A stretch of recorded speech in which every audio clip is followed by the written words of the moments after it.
Cursed Necropolis Rio session 17, I believe. Nope.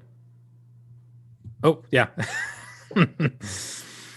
uh, okay, so last time we hunted down the one of the anchors of a spirit formerly conjured up by Khufu in the biological reserve to the north of Rio proper, a mountainous area where the plane that Cosmot had used in his intention to flee the city had crashed as a direct result of Khufu summoning this powerful ghost into the plane as it was taking off.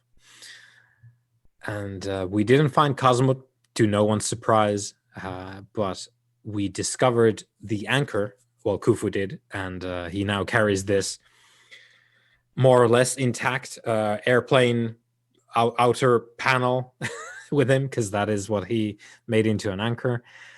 And we had the creation of forest in the location of the downed plane, which is still there because the whoever's responsible for cleaning it up hasn't gotten around to it yet, and Khufu was intending on sort of making up a bit for the devastation by using ancient Iramite sorcery called the Seeds of Life to mystically spring up a grove of trees. And we did a visit with our resident guildmaster of the Sumenant death priests called Husani, the reviver of dead things, who is known to have at least one of his tombs in one of the hilly mountainous regions near Rio proper. And we had a bit of a chat with him about making another forest with the Seeds of Life magic at the site of his new cult compound to come. And also we discussed a little bit with him, I believe, about the Heartless that you had seen around Rio, and to which he didn't really seem to have a proper, like, he was not immediately picking up on what you were discussing, and he sort of rattled off some mythological references from various myths that he is aware of that have mentions of creatures such as the ones that you have described now, Khufu.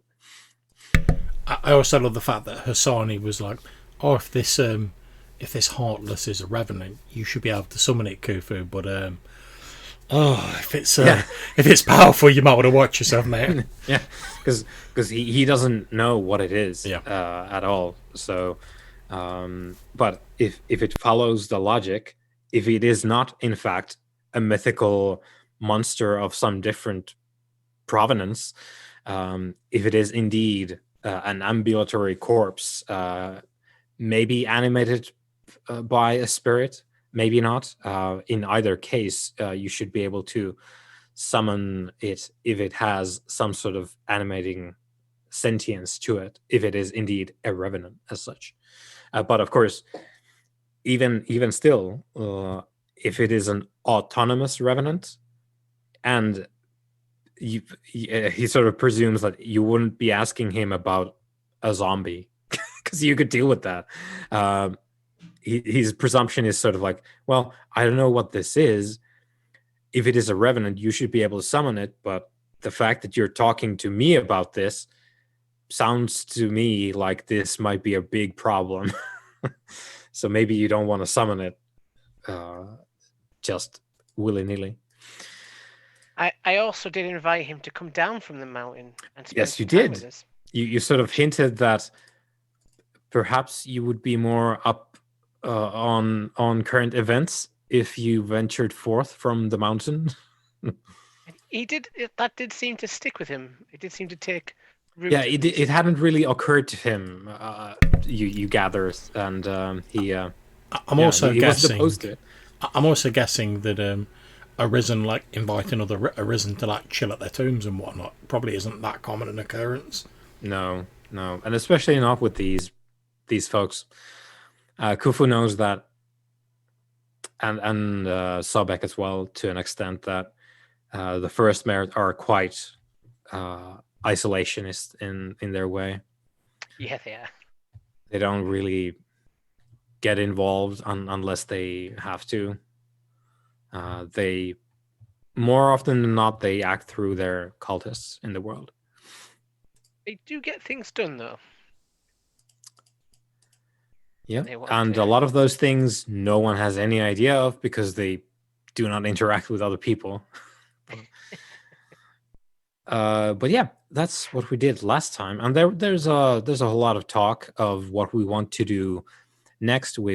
I've got a whole list here, but we have established that since there is only I'll say 2 days left, I think, in the carnival, that we would partake of the celebrations and libations while they are available. So, actually, let me pull up the dates here so that we have some idea. I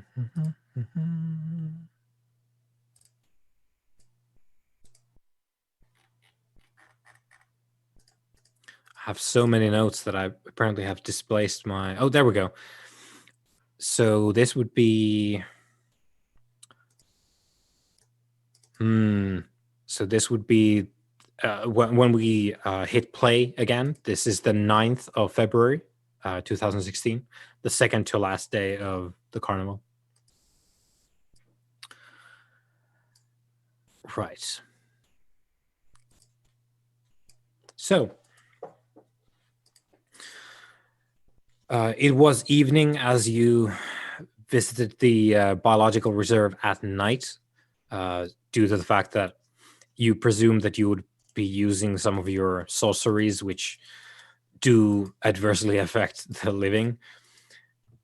So I do believe that we were intending on, after Khufu, you had planted your second mystical grove with the seeds of life, and you were feeling exhausted by the efforts, which is entirely true because you're using 2 different levels of the utterance each time. So you have spent your pillars. The pillars of your soul are spent, and you can recharge those by meditating in your tomb temple complex. So I think we're gonna return there and probably resume on the day of the 9th of February, because you're already in nighttime and you're about to take some rest and recuperate in your tomb.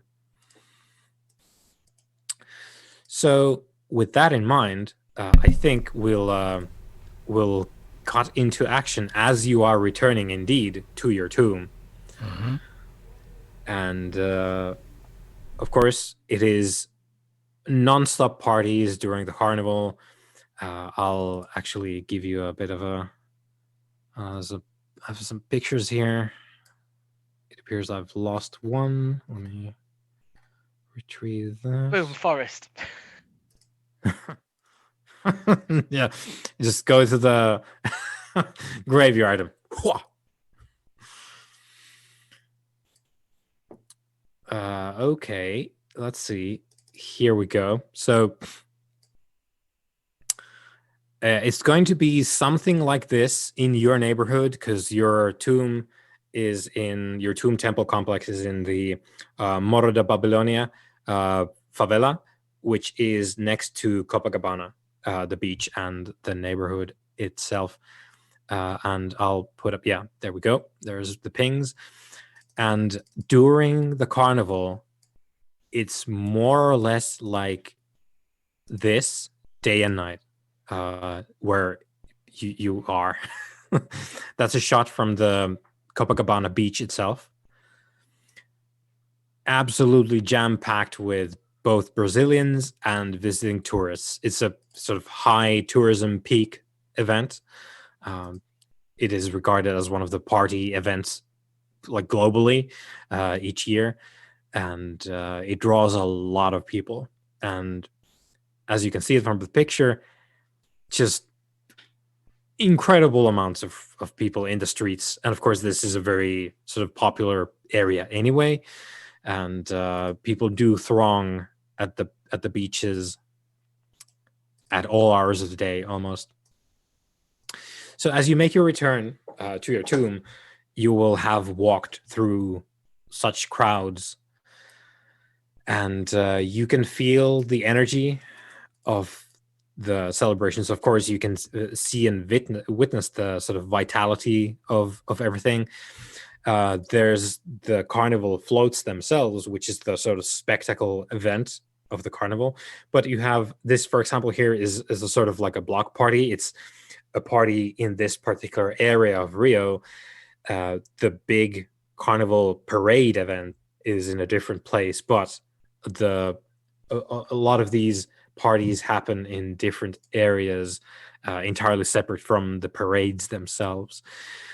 And there's music, there's laughter, there's dancing. You can almost taste the energy of life from everywhere. This is people celebrating in a very how to put it into words, in a very sort of honest, to you anyway, fleshly way, their existence in the world. It's something that you may or may not, as is your prerogative to determine. It might remind you of your past life. I think Kufu, you probably. How much memory do you have currently? Me, I am currently on memory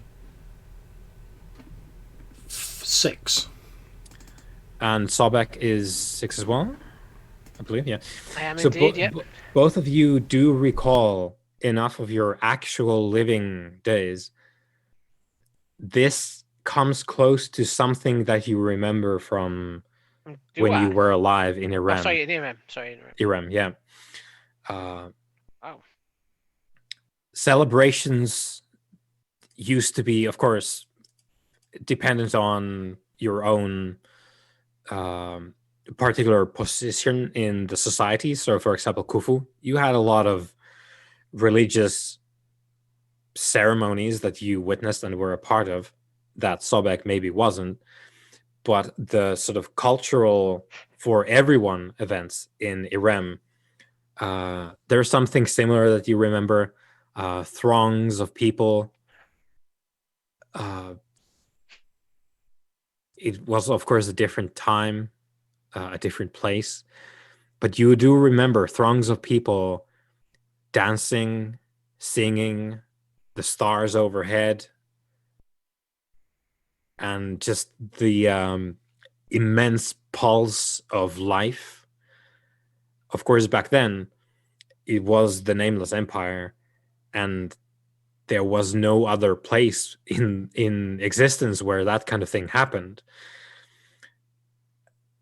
And this, while of course it's not the same, it's not in Irem, but you do feel some nostalgia for events like these.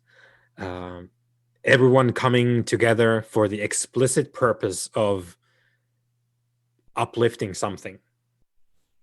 In your case, it might have been the pharaoh in Irem, which you do recall. You had one. There was a pharaoh, which was the mortal representative of Azar, the highest god of Irem. Now, yeah. Just for a second, I don't like to interrupt your description, but I do have this little thing on my sheet, which is the encyclopedic knowledge, which is generally constraint to things of Irem, right? Yep. So Yeah, ancient things. would I know a little bit more about Yeah, these you festivals? would recall the drinks that were had, the kinds of wine that they used to make, the kinds of beer that they would ferment, uh, the sacred foods that had been prepared. Of course, not as sacred as those eaten by the priests and the pharaoh. Oh, Only they can eat those. But the food, the celebratory food that was made for these occasions, that was available to everyone, not the slaves, of course, but everyone who was a member of society proper. Um, of course, this is me talking. In your view, slaves were as much a part of it as anyone. It's just that their position was what it was. But you wouldn't make the distinction that I just made because you it was a different time, it and was a different time. society was extremely different at that point. But yeah, you do recall the sort of everyday life normal things that were associated with Irem and festivals. You do recall all of that. You recall the kinds of clothes that you would wear if this was like a people celebration. So like there was no like priest leading rituals or anything, but this was like, oh, we're dancing to honor the existence of anything really, creation. So there was So like, music as well. yeah, music. There was music. You recall music, and you recall the kinds of instruments that were used. You recall particularly a kind of instrument which looks like a handle that has a sort of loop like this, and then several pins stuck through the loop, piercing it on either side, and then sort of metal, small, thin metal, almost coin like objects on each of those pins that would form the one of the first percussion instruments, in fact, because you would shake it like this, and those disc-like things would do motion like this, and of course rattle in, in musical ways. So you recall musicians dancing, shaking these, which I don't remember the name for it, but there's a name for that instrument as well. You remember it, I don't. Um, and you recall singing, and particularly you recall dancing. Dancing was very important, and it was each of these things you remember was sacred as well. This was you. Of course, you could dance if you were a peasant. Like no one would like that's okay. You could dance if you want But to. there were dancers, and then there's dancers with a capital D, and musicians, and then musicians with a capital M. Would I recall if the different castes, is that the right caste system in ancient Iran, Yep. did they intermingle during this time? Oh yeah. Or did they party kind of in their own area, like separately, like the Uh, alchemists together, the scribes yeah. together? Would likely be the case almost every time, unless it was specifically for a specific guild. Like for example, with Khufu, you know that certain religious events happened, but that was only for the death priests, the servants of Azar themselves. Well, not Azar, but Duat, um, because that was what they did. That was sort of like their own guild mysteries, but sort of Iramite celebrations for the society as a whole. Everyone's invited. No one's closed out because everyone's sort of united in the greater goal. Like, despite whatever else you might be working on, your ultimate goal is to serve Azar, and everyone in Irem had to do that. And when you celebrate the existence and servitude to Azar, everyone's invited. Everyone gets to dance. Everyone can have the wine and the beer. But yeah, you recall these things, like these details, these snippets, in great detail. And if you wanted to, you do remember how the wine and the beer, for example, were made.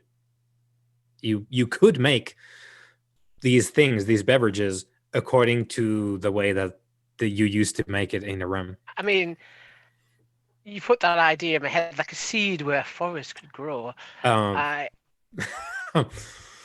I feel Mhm. like yes, I will. I will. If only you could grow some magic fruit to make into that wine. If only. That would be If very only I knew those applicable. things. I will.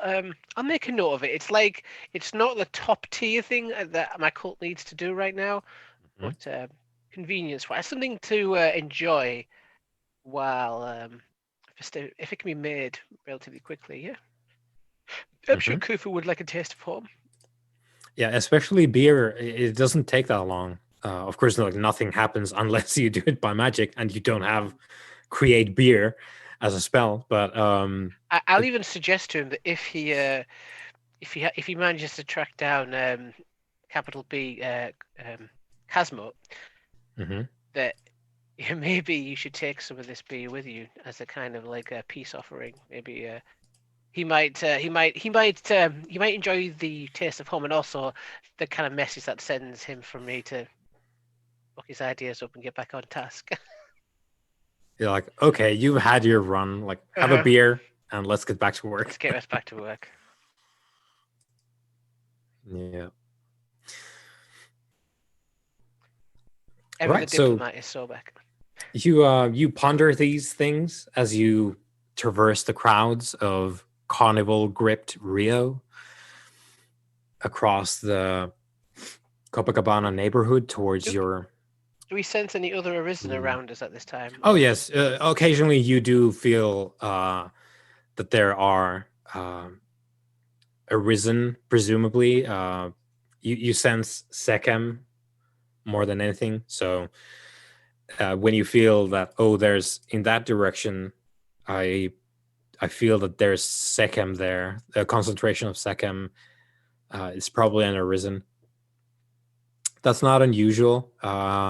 It's an event of course, great importance to the city, and of course, everyone being awake stands to reason arisen going to be doing stuff, moving around, and of course, as Khufu has been thinking, um, you can actually harness this event to a degree, and as you walk and bask in the vitality of people celebrating their existence, you do recall how it works if you wanted to tap into the carnival itself. Because in Rio, some of the mummies, including your friend, the Hand of Azar, Hamset, which we haven't seen on screen yet, they've constructed a particular device to do that, which is called the Samba Drome. So, and there's more to it, but the place on the map, which I will ping here. Oh, oh no, that's not the thing.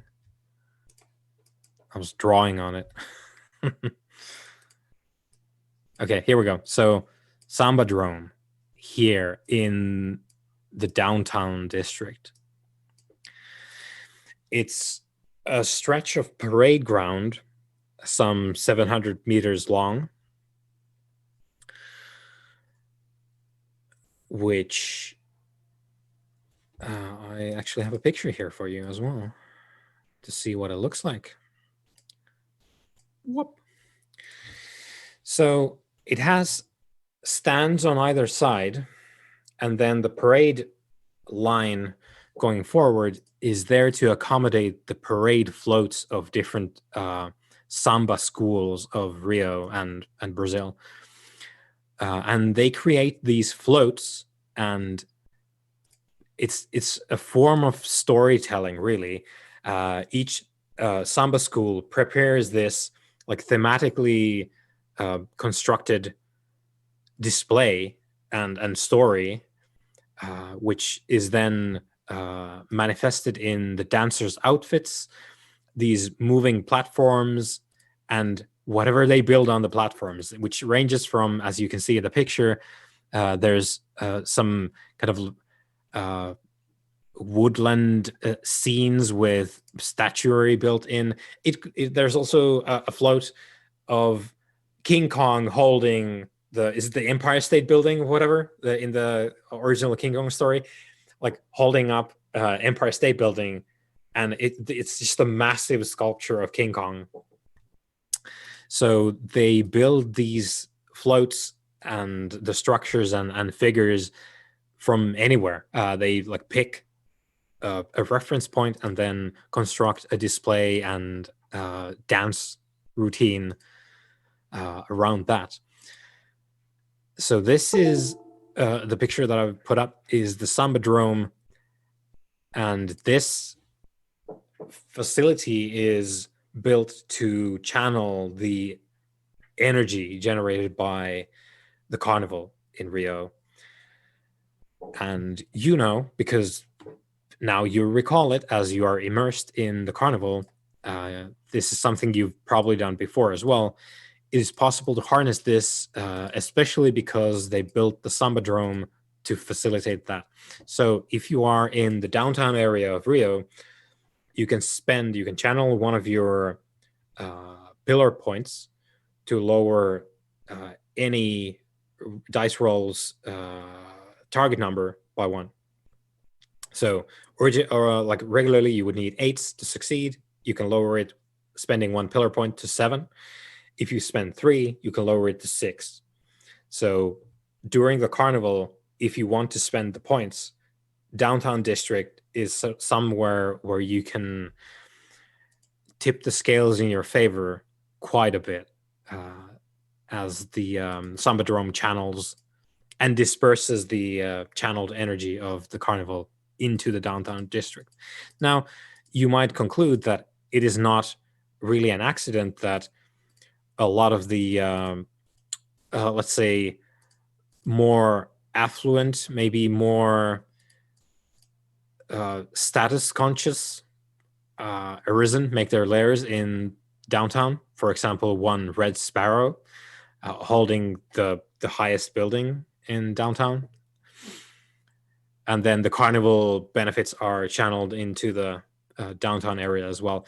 Now, the interesting part comes, well, that is also, of course, probably of interest to you, but there's one more thing that you do recall, and the end of this Sambadrome parade track is of particular importance as well. If you are in the Sambadrome or in the area close by as you watch the parades come in, so basically during the carnival, if you are at the Sambadrome, you can meditate as if you were in your tomb.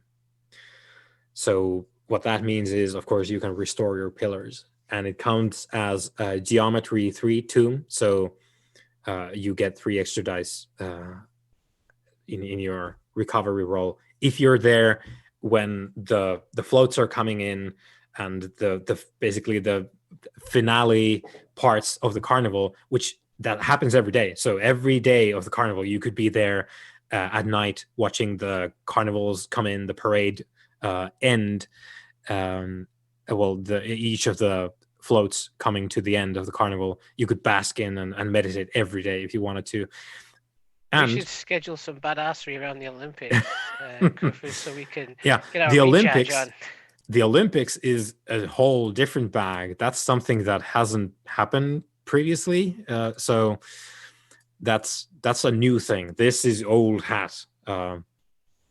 Now, one of the interesting details that you do recall about this as well, which you, of course, are free to feel like about as you wish, is that at the end of the parade ground is sort of the apex of the Sambadrome, and it is called Apotheosis Square, and I'll show that to you now.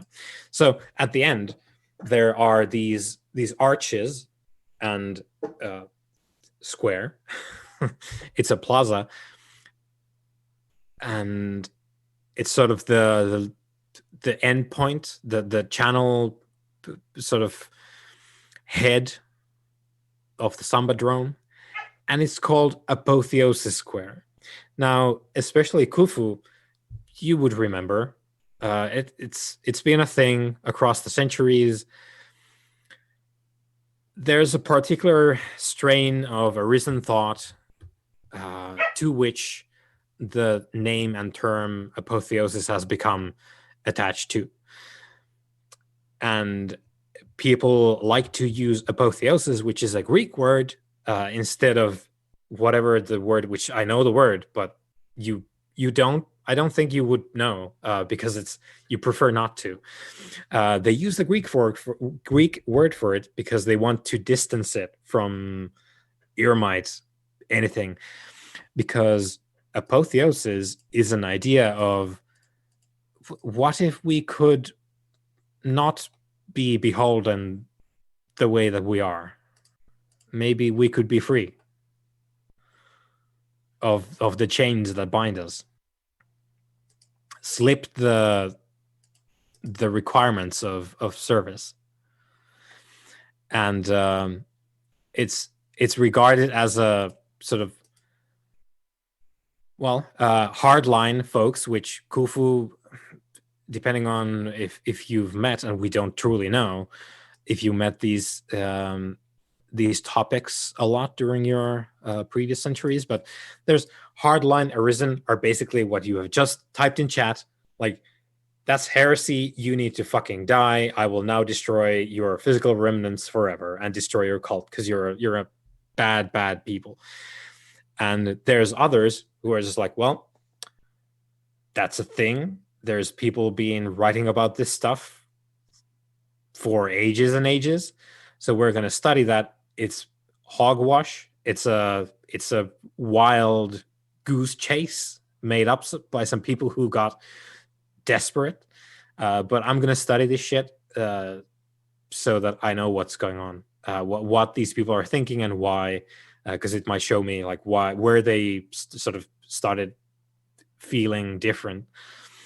So the approach and the reactions to the idea of apotheosis is extremely variable. And of course, Khufu, you know that more often than not, the Sioux men, and probably on the one end of the spectrum where they just like, we need to burn that bitch. Because you don't question, you do the work, is the sort of guild baseline and the hard line as well. But there's others who just like would treat this like, if you were like, oh, I'm looking into apotheosis now, there's other reason who might just be like, oh great, it's one of these guys. Like, oh you believe in ghosts, right? Mm-hmm. You use an Ouija board to talk to your ancestors, but yeah, it's variable, and you're free to choose, of course, however Khufu and Sobek feel about this.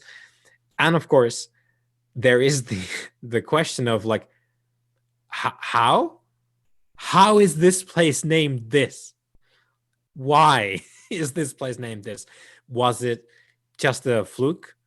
Was it just like the mortals who constructed this device, where they just like, oh well, that's what it's called because it's the endpoint for this really important national event that we have, which involves this really important national art expression, the art of samba, and that's where the samba, like the top samba schools, compete against each other, and that's the endpoint for all this competition. And then when you win, you are, which the word means becoming like onto a god, apotheosis. Like that is that why? Like, did the mortals just decide to do that, or did someone make a really like poor taste joke, or whatever happened? You're not sure, and this is somewhat perplexing, as you recall it now, thinking on the Samba drone usage during previous carnivals, which you have done. I have found that when you have lived as long as we have, and these people, through no real fault of their own, will use words that they do not truly know the meaning of. Mm-hmm. They invoke something that is older than they have any knowledge of. It's only with our long sight and life have we understand the connotations of what they're doing here. They're probably ignorant of it. It's probably mostly innocent. Mostly. If it was done by an arisen, however, then we would be having words. Yeah, one thing you do know for sure is that the while it was, of course, mortals who built it, the arisen were behind it because it was built. Otherwise, this wouldn't work like it does, because it was built to specifically channel the carnival for arisen usage. I would bet a fair amount of my leftover secem that it was done by a goddamn alchemist. Well, you already remember that your friend, the Hand of Azar, who is an architect, which that tracks. Yeah. Because they would have. Well, you know that Hamset had a hand in this. Undoubtedly. Which, of course, he's an architect. Like this is what he does. This is his deal. Yeah. I can get on with architects, but alchemists. Yeah, and Ibn Shetta is also an architect. So he's many things. A man of many talents. He's no doubt enjoying the full fruits that this carnival can bore. A man of many talents, all of them perverse and dank. Yeah, all of them distasteful. Indeed. Yeah, no doubt he's probably having a blast. He is. So, undoubtedly. Mm-hmm. This is definitely his area. Yep. 100%. Yeah, there's probably some ostoreros, bullfighters as well, who are having a bit of a laugh with the carnival. But yeah, you make your way through the Copacabana, thinking of all these things. You recall how to leverage the Sambadrome if you wanted to. It's not a mystery to you. It just needed to be remembered, and now you have. And you get to your particular cemetery, and it's not a great surprise. There's some revelers there as well. However, once you enter the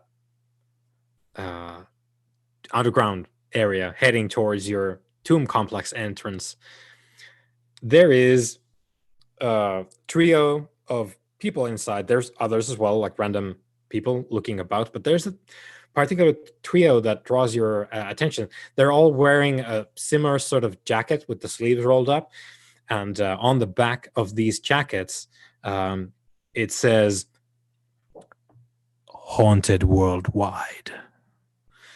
One of them has a small-ish but still a fairly large system camera, which they're using to film inside the catacombs, not the tomb complex. They're not there, but they're in the publicly available catacomb area. They're filming some sort of TV show, which this is information to you. I have no idea how Khufu or Sobek would interpret this. There's someone with the device that they're holding on their shoulder, and there's the other person has a stick into which the third person is talking into. I think, to be honest, not really understanding the technology, but presumably we can like hear what they're saying, and they're talking about almost sort of like haunted house like stuff.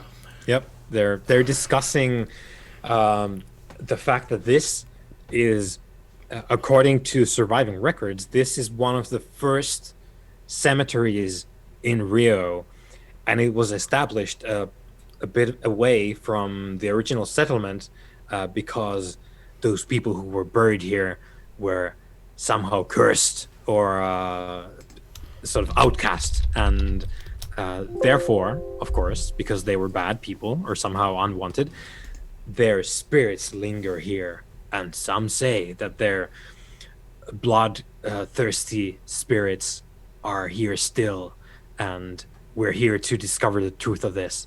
So we're gonna do a tour of the catacombs, says the host, who is a woman, a Brazilian woman, and yeah, they set about doing exactly that. So they're going about the catacombs, and they're sort of looking into places and talking about how spooky things are in their own program's context. I think, to be honest, I'm just going to approach them sort of bold as brass, because they're in our home, and I'm going to. Here we have a local. Please, sir, do you have a comment on the in Brazilian? Do you have a comment on the crypts here? Have you visited here often, and have you received any messages from the other side? I won't answer the bit about the other side. I'll say,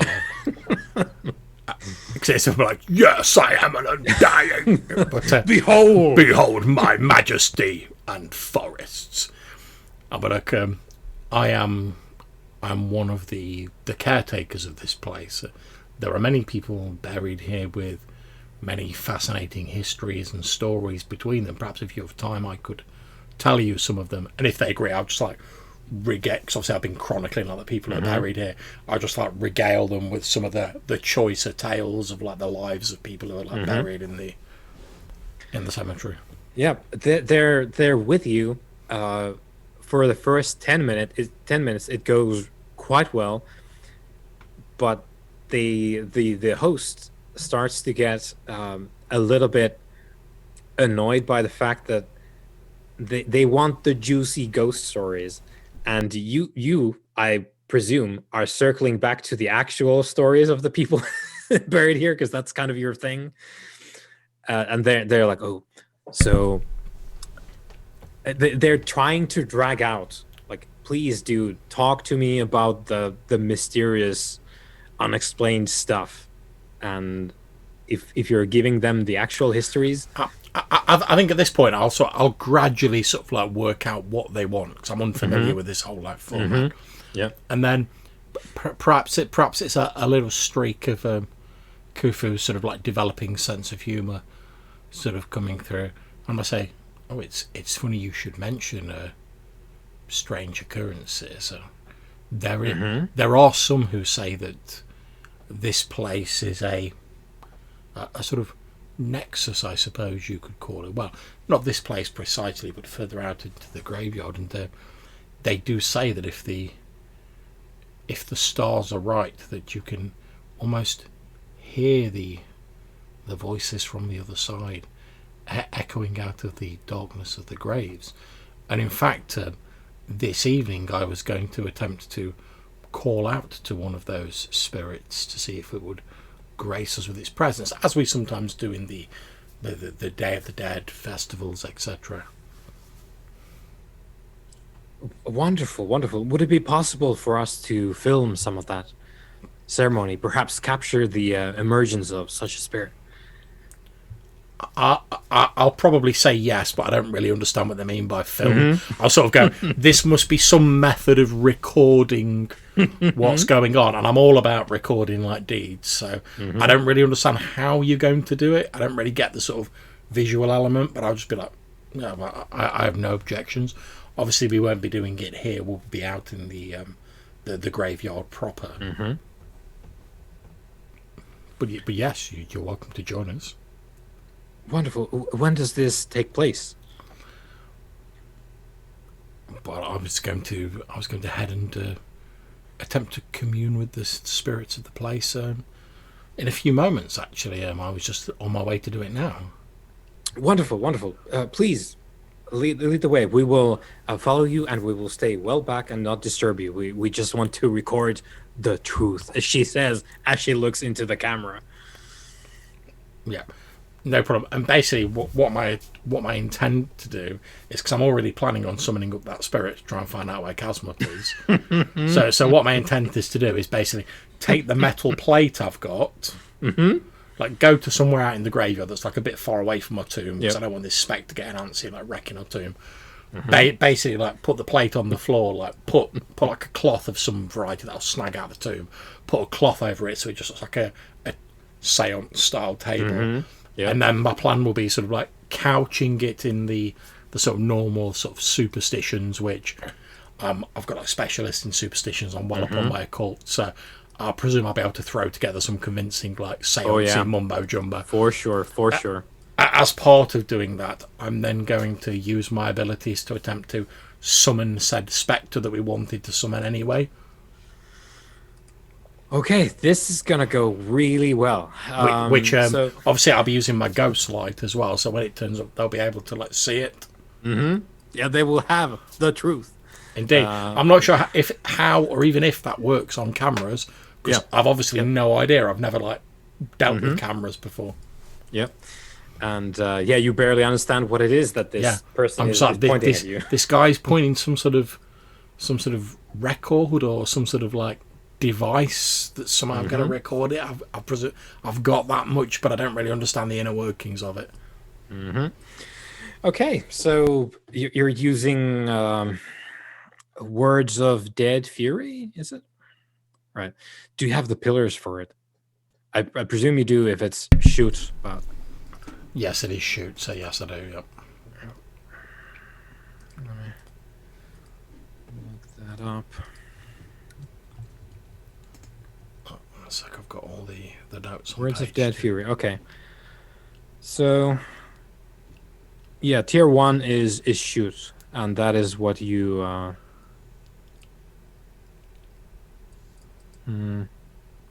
Yeah, that's the summoning thing. Yeah, because where it's like if you're touching an anchor, you can like designate the ghost instead of just summoning a random ghost. Yeah, so that's one shoot that costs, and worth every penny. So I'll give it some of the normal like seance stuff. Probably like right. By the way, can I just check, Sobek? Are you going along with us, or are you like, oh, I'm out? I'm watching from the sidelines. This is your bag, but I'm like, so he's concerned of what will happen to these poor mortals when he starts pulling up spirits. I'm going to gesture everyone in the sort of seance style. I'm going to gesture everyone, including Sobek, to like sit in a circle around this improvised table that I've made that they don't know is like a spectre's anchor under a cloth. And then I'm going to do the normal like, oh, we must all join hands. Everyone close your eyes. And then I'm going to do that whole, like, is there anyone out there? Will you speak to us? The host has joined you. The audio guy standing a little bit back because he needs to tend to the boom mic, and the cameraman is further back still, but the host is there with you. The Sobek, are you in the circle? I'm partaking. Either a spirit's coming or a forest. I don't know which. It could be both. The two aren't mutually exclusive. Yeah, it could happen.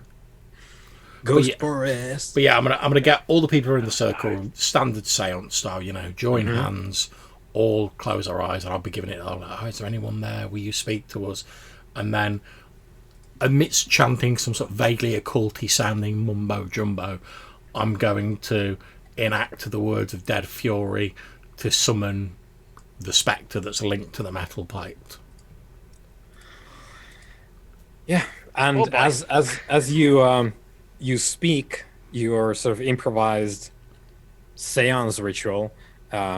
At the same time, your soul speaks the true words of Iramite sorcery, the words of Dead Fury, conjuring up from beyond the border of the twilight.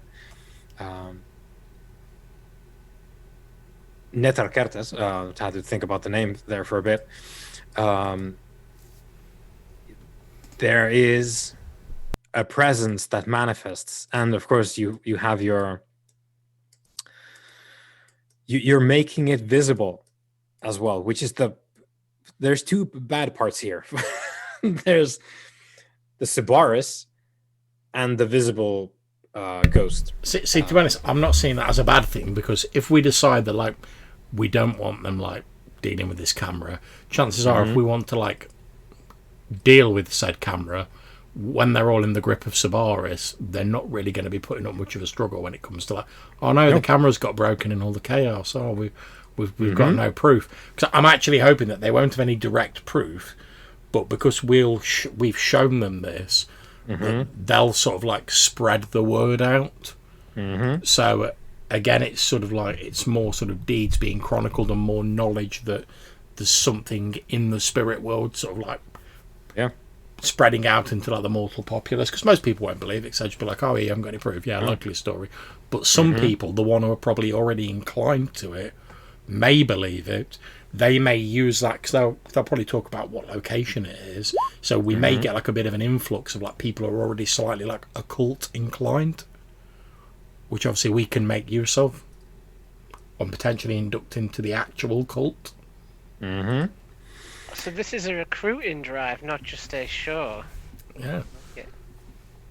Plans within plans, wheels within wheels, John. That's it. Yeah. How to make friends and influence people. That's it, man. It's like the wheels that you find in the circle of your mind. So I've just rolled their Terror Subaru's roll. They got 1 success. It's not great for them. And your ghost light illuminates a pale specter, which, let me...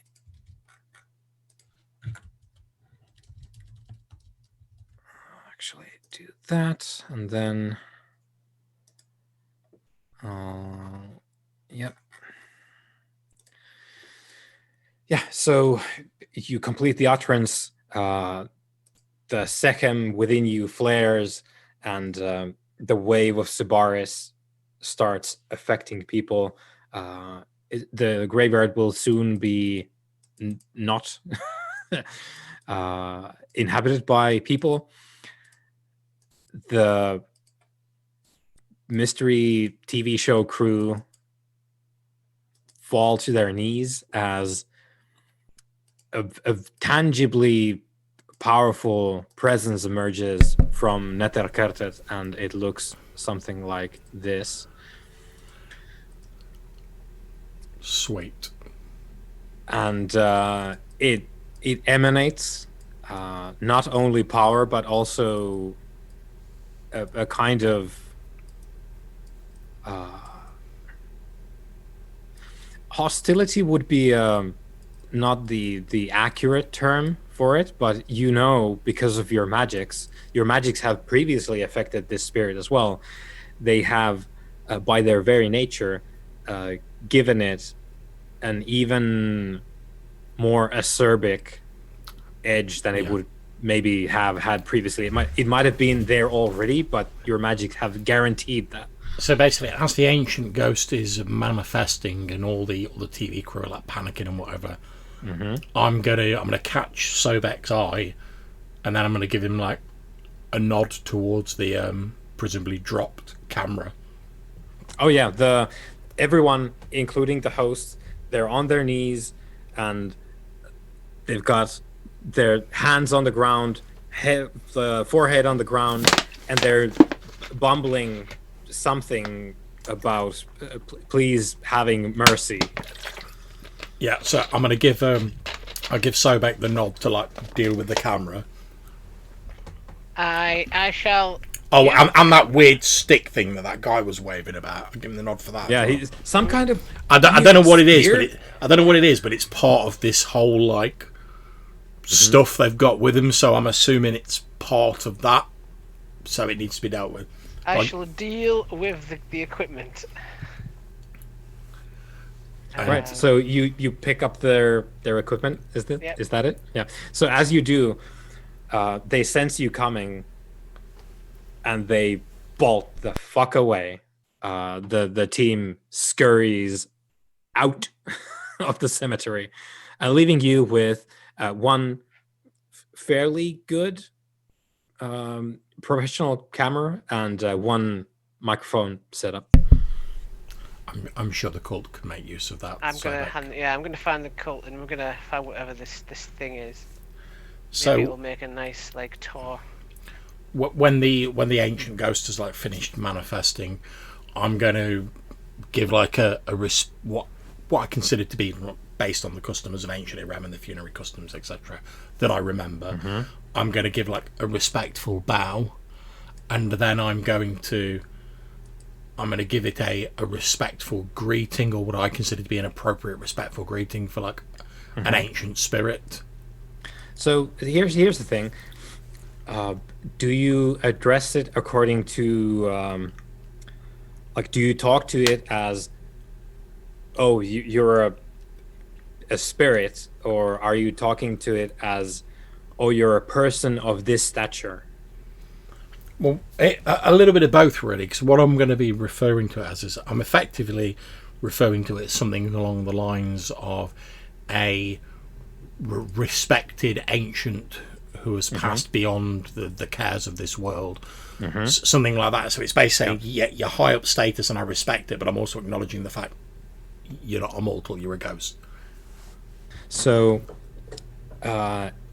you give your greeting, and the ghost looks at you with those. They're not so much eyes as just pinpoints of light, light from beyond, and it does carry the staff. By the way, it's of course you know that it probably there's no staff, but it's a part of the manifestation of how the ghost sees itself. If it's trying to stare me down, I'm not going to be impressed, because I died like a million years before it was born. Yeah. So it stares at you, and it enunciates in, as far as you can tell, in perfect Iramite, and says, "It has been a long time since someone has called me by any honorary title. Why do you do this? Explain." And it has no note of hostility, but its expressions lack entirely any sort of I'm being polite or like deferential. Yeah, it's just like laying it out. Yeah, it's like, yeah, tell me this. So I'm going to say it is regrettable that those who have spoken to you previously have not honoured your age and experience, but I cannot control that. All I can control is how I address you now, and you are an ancient spirit that has seen much and has persisted long beyond the lifespan of lesser spirits. Therefore, your strength and your will is to be respected. That is why I refer to you by these honorifics. You carry the legacy of Irem well. Might makes right. That is the way of the world, the law of suffering. Indeed. And although it is within my power to command spirits and to force my will on them, out of respect for your long standing and your wisdom, I would not seek to do that with yourself. However, I do seek information and knowledge from you, but I would rather that information be given freely. If you have a price or you desire an exchange for the information I require, I would rather do that than attempt to force my will on such an ancient and respected presence as yourself. The centuries have ground away your rough edges. You bargain where you say that you do not need to. If these were the old days, we would have to contest our respective mights, and I recognize you as a potent worker of the arts of Irem. Indeed. I would cherish the chance to rend your flesh. I'm sure you wouldn't. I'm sure you would not be the only one. There's a cackle. The ghost doesn't sort of come to speak it, but there's just like the ghost is smiling, lips sealed, and there's a in the somewhere in the background. Can I see this, or do I need to have my god sight activated? No, I used my ghost light so you can see it. Right. So Okay. Khufu has used his magic to make things visible that you would normally not see. Illuminate. Can I actually hear the transaction of words? Oh yes, well? because Khufu has has compelled this spirit here, and it has manifested. So it is actually on this side. It's not in the twilight currently. I was enjoying obviously John's reactions, but I just wanted to make sure that I understood what the character could see. Yeah, you can hear all this stuff. Okay, so I'm going to say to the spirit, you give me too much credit. If we look at this rationally, I could summon you and compel you, forcing you to obey my will. However, all that would, whilst that may benefit me in the short term, in the long term, it would gain me a powerful enemy. And as creatures who exist in the long term, myself, immortal, and you, having passed beyond the veil of death, I do not see that this would benefit either of us. If you were to rend my flesh now, I would return, and you yourself would have gained a potent enemy.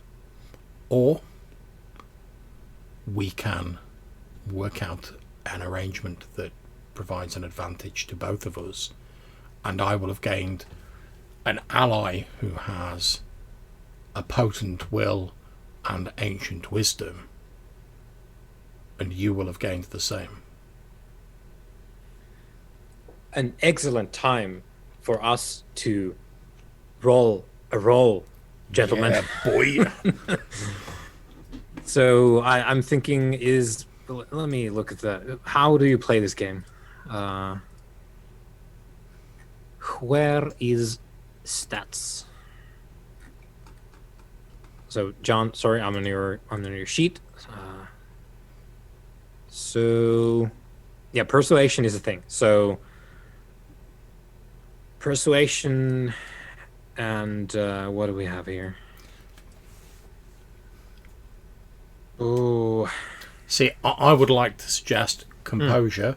Obviously, I'm suggesting that in part because it's my best one, but also due to the fact that the ancient spectre isn't approaching this with any like massive malice or anything like that. It's just laying everything out matter of factly, and I am responding the same. I'm going like, look, we could become enemies, but you've got a strong will. You're very powerful. You're ancient. And to be honest, maybe you could kill me. But if you did kill me, I'd come back, and then you'd have an enemy that's powerful, ancient, and has a strong will, and we'd just be locked into this cycle of trying to kill each other, and none of us would benefit. Or we could both gain an ally that is a powerful ally. This spectre must have things that they want accomplishing in the mortal world. How much easier is that when you've got an immortal on this side of the shroud? Yeah. Who's like willing to listen to you and help you out. And likewise, I have things I need accomplished in the spirit world and knowledge. That's a lot easier for me if I've got a powerful and respected spectre who's willing to listen to me on the other side of the shroud. We both who benefit. Apparently is not really shy about throwing down either. So, and of course, this is the entire purpose which you conjured it for the first time, basically with the idea of like, well, I want the biggest thing I can throw right now with the intent to wreck the plane. And also this is just like a little thing in my own head, sort of like out of character. When you originally described Talea in the village, not all of the picture of the ancient ghost, but certainly the face of the ancient ghost was how I'd envisioned that. Obviously, they're not the same, but that's how I'd envisioned based on your description. So I think Khufu's sort of like quite well disposed, because recently he's been getting into the whole like oh, I had this love, I lost it thousands of years ago. Mm-hmm. So I think maybe, because obviously Talea was like a death priest, quite commanding, very sure of herself and her place. I think both the appearance and something of the manner of this ancient ghost, albeit not perfectly, but it sort of reminds him of an echo of that person he once knew, so he's more sort of well disposed towards it. And like I say, he doesn't just want to be like, I am an arisen and obey my will. Mm-hmm. And this is something that it would stand out to you as well, because you have summoned ghosts over your existence. Like, they don't usually come out just saying like, "You want to throw down, bitch?" Because I'm up for it. usually when an Eremite sorcerer calls them up, they're kind of like, "Oh boy, here we go." Yeah, what's up? As we've said recently in Khufu's conversations with Sobek, he's very weary and sort of almost just like tired and sick of like the like hiding in the shadows and the sort of double dealing that a lot of Arisen get into. So he summoned up this ghost, and this ghost just like, this is how it is. Do you want to go? Because like we can go right here, right now. Yeah, we can go if you want to.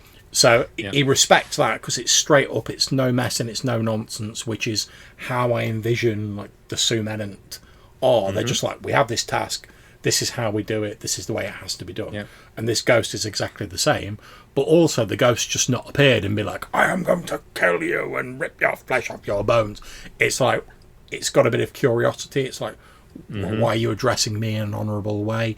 What do you want? So I'm like, it seems like there's at least a possibility of some sort of workable relationship based on that. Whereas if the Spectre had just appeared and was like, I'm going to shred your flesh and your bones, I'd have been like, right, well, obviously there's no point talking. I'll just like whip out the affinities and command you to do what I want, then I'll dismiss you afterwards.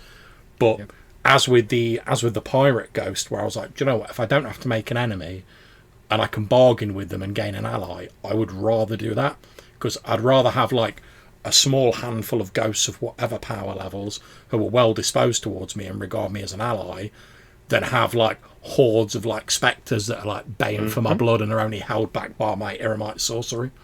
Yeah, that's one of the interesting things with some of the entities here. Like, if you create an enemy, that might be forever. You might not be able to kill them. And as I said when I was talking to Sobek, saying I don't think there's any point holding a massive grudge against Kazmuk, because like we can't kill each other, so like it's just going to never end. And I see the same thing with this ghost. It's like, do you know what, we could spend the rest of history like trying to kill each other and probably killing each other over and over again, but like where would it actually get us in the end? Like nowhere. Or we can work together and we can like accomplish some of each other's goals with like the help of the other. Surely that's far more preferable. So yeah, give us a roll with your persuasion and your composure, because this is sort of the point where Khufu and this ancient ghost are sort of seeing if they can come to terms with each other, or if they have to throw it down. Okay. I would like to spend a willpower on this. You'll have to remind me how that works. Add 3 dice. 3 extra dice. Yeah. Okay. So, sheet roll. Since we're near our tomb, can I spend a pillar to lower the difficulty, or is that only for the carnival? That's the downtown area. You're not there currently, but let me quickly revise your... Yeah, I only asked because there was one bit where you said, oh, you could do it. You could do things like you were in your tomb, but I couldn't remember if that was just like the recovery or whether it was... That's the meditation. You can recover your pillars. Right, that's okay, something cool. you can do at the carnival as well. I'm going to quickly look at what you have in your tomb. Right, well, while you're just checking that, I'm just going to nip to the convenience. I'll be back very shortly. Yeah. Yep. Okay, so you had... Yeah, you just had the temple currently as an extra wing.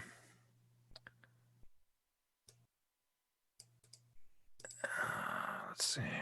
Oh yeah, and then you had the tomb temple complex is dedicated to the pillar of essence, embodied by the nameless bull. Another false idol. Wait, no, that's an actual god from Iran. That's one of the good things. Oops. All right. And also, you will note, not just like abort mission. Oops.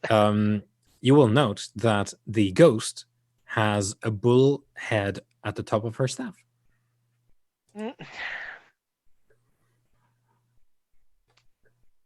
Okay. Does that give an indication of what guild she was with back in? Not really. Is no. she from Arem? Is she that old? Well, she speaks perfect ancient Iramite from your day. So yeah, I'm not going to lie. That didn't hurt when it came to like giving her extra respect. I'm like, oh, you speak perfect Iramite. I understand. Okay, but yeah, just for your information as well, John. Yeah, the tomb doesn't affect you currently in this. However, the staff that she has is topped by a bull head figure, which your own tomb temple complex, having its temple there, it is dedicated to the pillar of essence, which is embodied by and represented by the nameless bull god of ancient Irem, that you call Ptah as well. But yeah, okay, she carries a bull head staff. So I'm at my roll. 4 successes. 4 successes. That is very good. Get in. So let me refer to my notes here. Okay, good.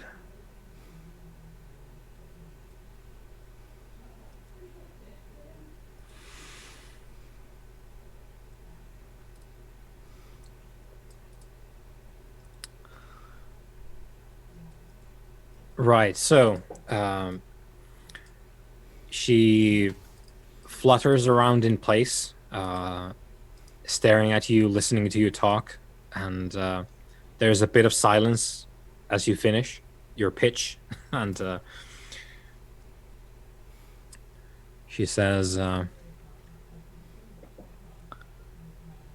have had enough enmity with you. I would ask what you ask of me, and we shall determine the price. Very well. I'm sure you recall that there was a time when I summoned you and bid you bring down a vehicle containing another of my kind. Yes. I wish to know, after that occurred, where the member of my kind who was on board that vehicle, where they went, as far as your knowledge is. She does figure nods. At this point, I'm gonna sort of pull the cloth off the metal plate and say, this is a part of that same vehicle that I used to call to you this evening.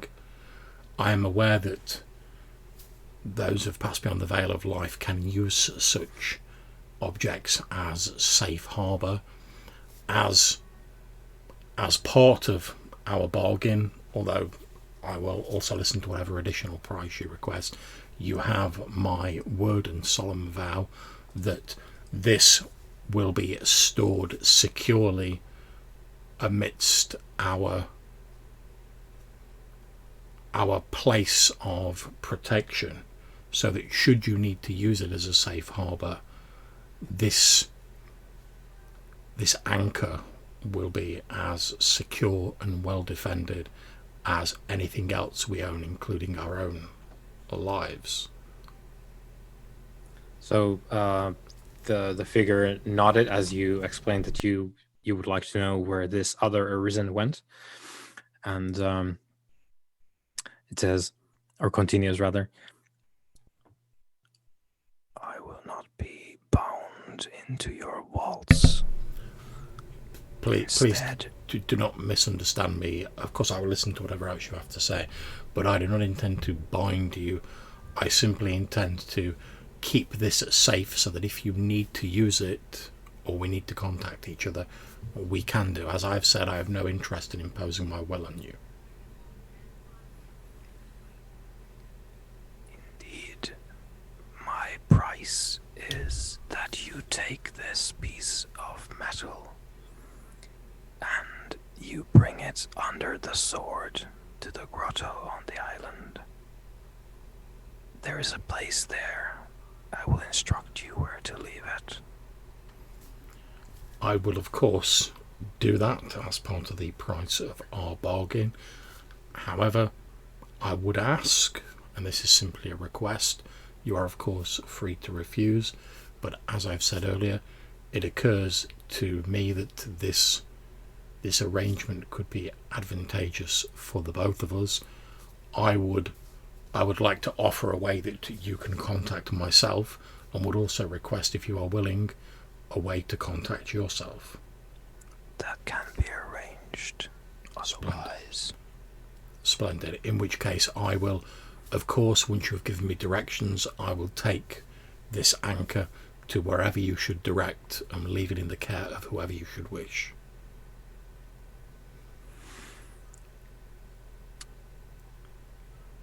The spectre nods, and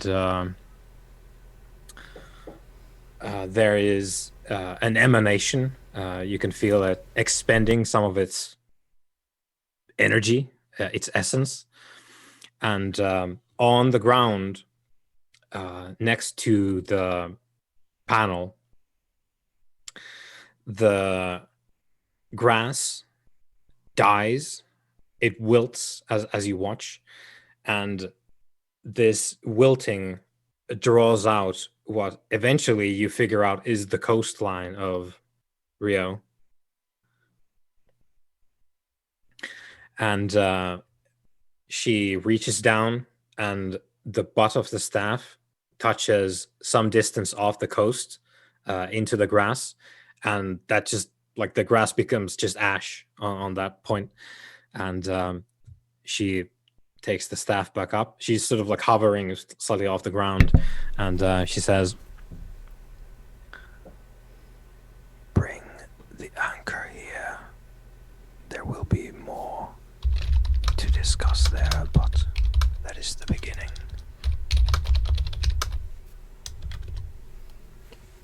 Very well. And in return for that, do you have an answer to my question? Yes, once you have brought the panel there. Very well. I will not be tricked by your kind anymore. I can only assure you that I have no desire to deceive you, but I can understand your hesitance. So I will demonstrate my goodwill and faith by conveying the anchor to the place that you've indicated as quickly as possible, and immediately upon the conclusion of our conversation here this evening. Be watching, she says as she dematerializes and fades back into the twilight. Excellent. So looking at the sort of rough map of the coastline where it's been, the place that's indicated, do I know if there's like an island or like a place? Yeah, it will not be a problem for you to figure out that it's an island off the coast. It's not on the. Let me actually refer to the actual map. It might be one of those visible there, but I need to check because I don't remember currently. Yeah, no problems.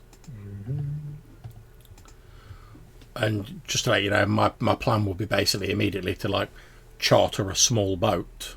Yep. To head out. You can there. rent those, no problem. I'll basically, if I've got enough cash, if not, I'll go to the cult and get some cash. Rent a boat. If like I couldn't get one normally, I'd get the cult to arrange it. I mean, depending on how they respond when I'm like, I need to get to this place. If they're like, oh yeah, we can get you there, I'll let them arrange it. So it is not on the map. However, if you look at the bottom where it says South Atlantic Ocean, yep, and then to the left of that, there's 4 islands here. So it's like 5 kilometers south from this group of islands. There is another island called, let me check my notes here, Isla Redondo, which is, well, round island.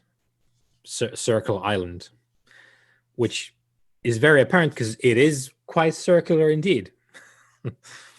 And this is a real place if you want to look it up on a map. But yeah, it's a very round island to the south. Okay, yeah. So once the spirits dematerialise, I'll turn to Sobek and I'll say, "Well, that seemed to go extremely well." Are you referring to terrifying the mortals, brother? Or, Yeah, there's no one there at this point in time. Or negotiating with this ancient, apparently eremite spirit. Yes. Remember, brother, just remember, these spirits, they did not go through the same trials as we did and succeed. I just make sure you're not the one being tricked here. You sense power from that thing. But this is not my area of expertise, so I do not wish to tell you and your guild what to do. No, I've always appreciated your wise counsel, brother. However, the worst that the spirit can do is kill me. Which, as we know, is a little more than a temporary inconvenience to our kind. You cannot kill it either, so... I cannot kill it, however, imagine how miserable you could make someone's existence if you could control them against their will. Very true. We have seen that the ancient ghost does not wish to be controlled, and I cannot say I blame her. I have no wish to incur her enmity, and I'm sure she has no wish to feel the sting of my sorcery. Why does she want you to take the metal to this place? What significance does it have to this creature? When I originally summoned the spirit, my magic turned this plate of the vehicle, the aeroplane, into an anchor for that spirit. Before then, it would have had an existing anchor, or it would not be able to materialise. The island may be the place of its original anchor. It does not wish me to continue possessing this plate because I would be able to, if I so wished, summon it again or wield power over it. So perhaps it is simply consolidating all of its anchors in one place. But either way, I sympathise with the spirit. If I knew there were an object out there that was capable of summoning and binding me against my will, I would seek to make it as secure as possible and to have it in my possession rather than in somebody else's. And without any sense of irony here, Stoneberg says, I too would understand the inconvenience of being summoned out of the Dumat without knowledge or consent whenever something else wanted me to. Indeed. Slight note here. It's the twilight that the ghosts would dwell in. Okay, not too much. Duat is like further in. It's beyond the twilight. That's right, because we're in the VIP lounge. Yeah. Well, we're in like the deep spirit world. They're in like the sort of higher up level. Yeah, this is where the like these, for whatever reason, ghosts as such have not gone into the afterlife, and that is, of course, by your conception, that is a tragedy, maybe a deserved one, who knows, but your entire culture was focused on the idea of getting to the afterlife. And these people never did because they are in the twilight. But obviously as we're chatting, I'll be sort of explaining this, but Kufa also sort of sees that effectively as someone who's all about chronicling deeds and history, this ancient ghost, if willing, is like a repository potentially of vast knowledge and memories, because it's ancient, it's been around for time, it speaks like flawless eremite. That should tell you how old it is. Mm-hmm. I had a sense of its history from it. If you could find out its name, I'd be most curious to find. This is like a creature from history of our people. Well, it probably won't give that up very easy. Well, most, not all, but most spirits that yet linger in the twilight of the mortal realms that have not descended into Duat are able to do so because they have some pressing business or something that anchors them to this world. That is why I refer to the metal plate from the aeroplane as an anchor. If this ancient spirit still has interests in the mortal world, they of course may have the power to directly influence the world themselves, but reaching from Twilight into the mortal world to affect it, even for a powerful spirit, is taxing, much in the same way as I can summon spirits and I can command them, but doing so is a drain on me. Therefore, if some sort of arrangement can be reached whereby I can help the ancient ghosts achieve their goals in the mortal world, and in return they can help me achieve my goals, whatever they may be in the future, in the spirit realm, it would seem to be a mutually advantageous position for us both. It does, but at this moment, you had the advantage, brother. In this place, they want you to take them in some island. I recall. This might be a battlefield that's more suited to them. So I'm going to come with you and do what I can to help in this endeavor to chase down that chasm up. Indeed. But if this is a trap, then the hostility of the spirit is established beyond a doubt, and it is a danger that we would have to confront sooner rather than later. So we would have to deal with it. It is my hope, however, as with although on a lesser scale, as with our naval going ghost who sometimes lurks around our tomb. He hasn't been back in some time. I'm sure he's fine.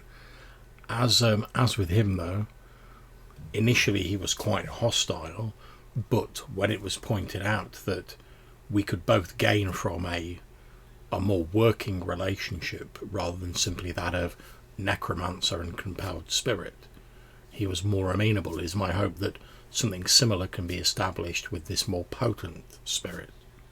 But we can talk about that on the way. I have vowed that I will take this anchor to the small round island, so we need to go and charter a boat to travel there as soon as possible. And I'm going to get on the phone to show me how to work a mobile phone. Get the cult on the go. Yeah, I'll get on the mobile phone to the cult and basically say that it's imperative I need to go to the Ira Redondo as soon as possible. Can they please charter me a vehicle that can get me there?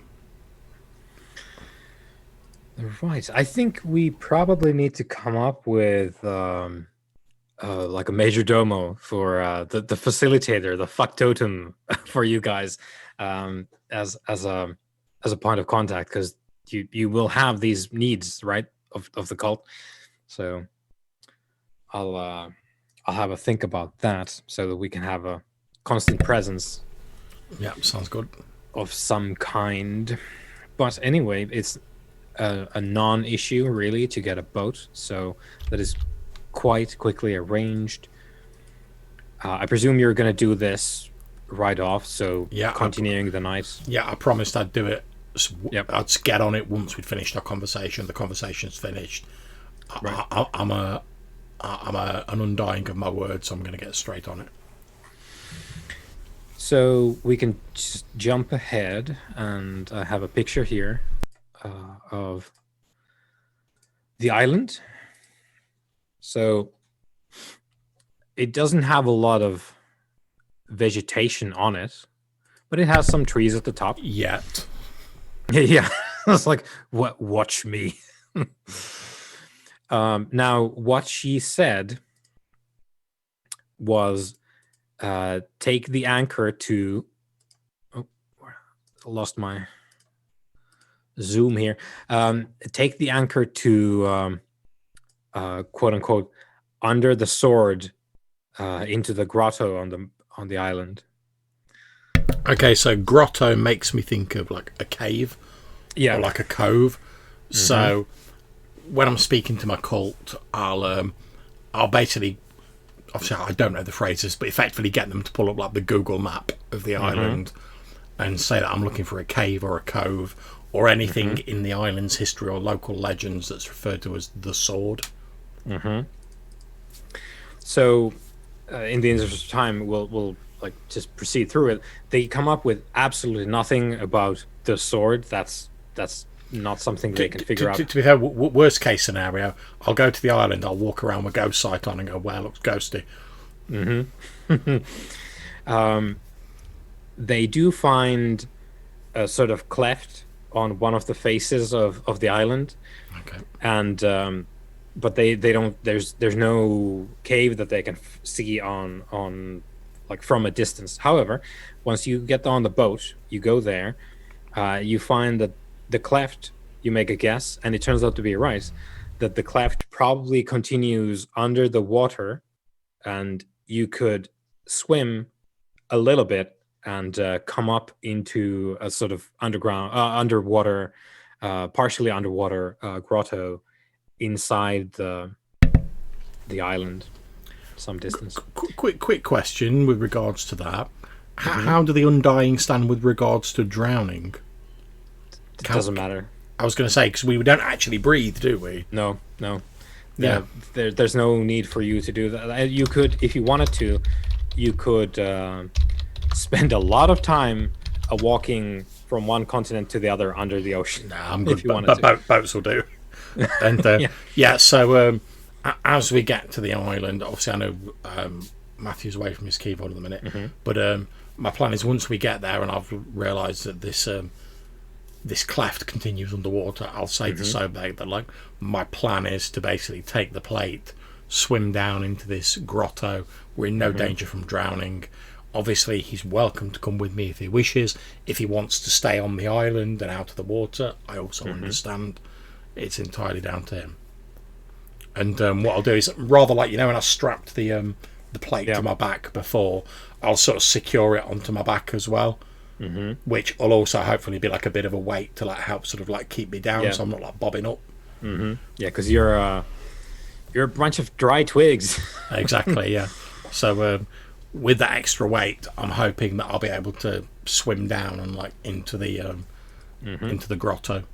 Yep, it is not a problem, and of course it prevents the thing from going all the way down if you secure it, and then you have to dive it out. But yeah, it's not a problem for you to make it into the grotto. It is not that far into it. The island isn't that big anyway, and it's not a massive affair to begin with. Now, I wish we had Matthew so that we could establish whether or not he's coming with. Well, whilst we're waiting for Matthew, I'll just tell you like a couple of things I intend to do when I get in there. First of all, obviously I'm going to have my death sight on, because I'm currently still working under the... I am coming with. I can hear you guys. I'm good. Okay, that's fine. The island. Nice one. Cheers, dude. Yep. So I'm going to have my death sight on. I'm still working under the assumption, whether it's right or wrong, that the ghost probably has another anchor down here, which would obviously show up to my death sight. I'm going to be looking out for anything that could be conceived as being a sword, maybe like a stalactite or something like that. If I see anything that screams, this is a powerful anchor, I'll sort of assume that's the place. Right. So both of you surface in the darkness of the grotto. There's no light here. And of course you have your death sight on. You immediately pick up two lifeless in there. They are human. There's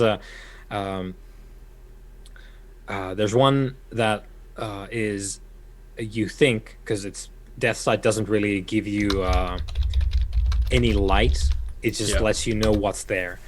So you can see the existence of two lifeless. And I'm hoping as well Sobek will have all of his various like god visions as well. So. Yep. So there's two lifeless, and they are sort of knelt by a structure which there's not a lot of light, and it doesn't register to your supernatural senses.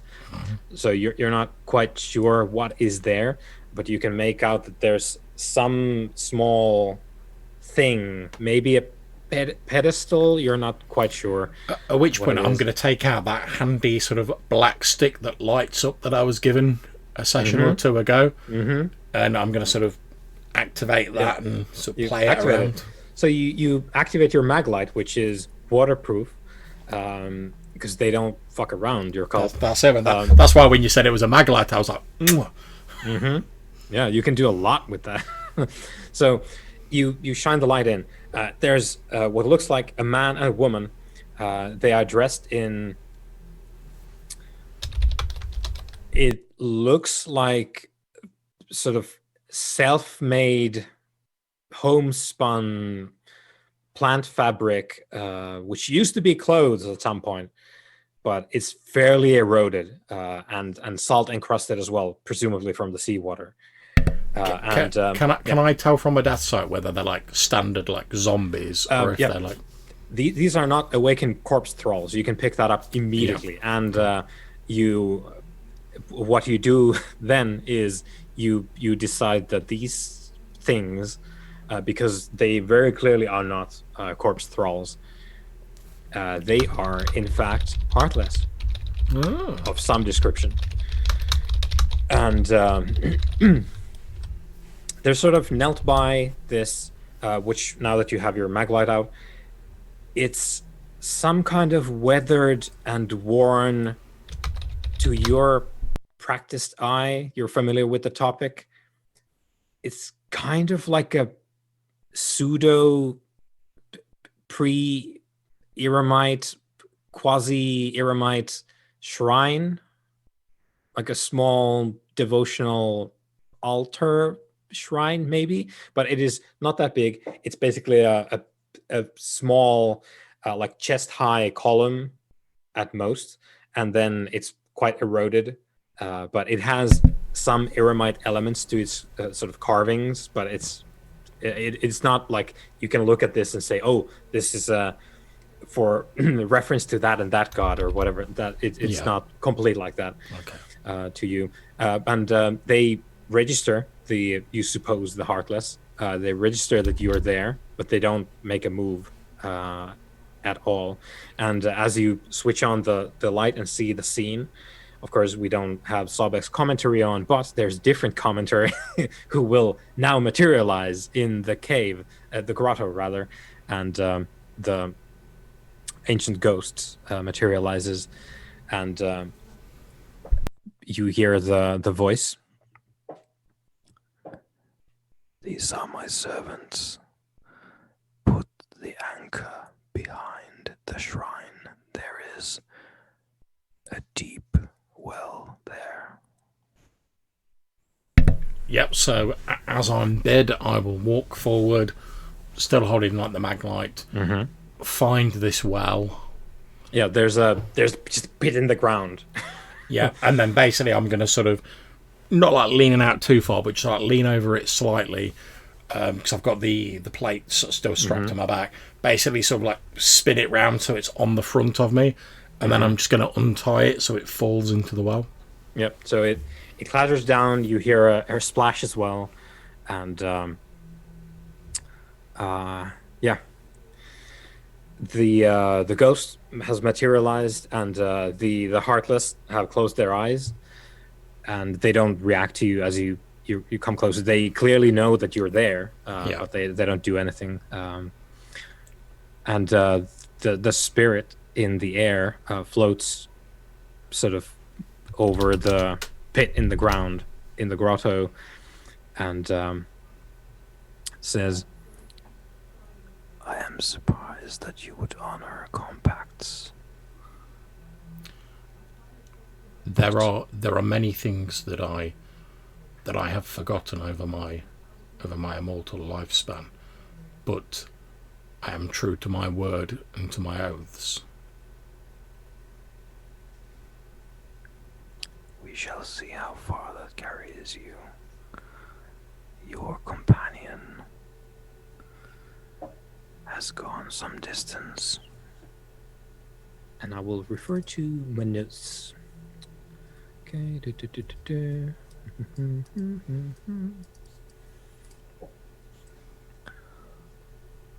You will find him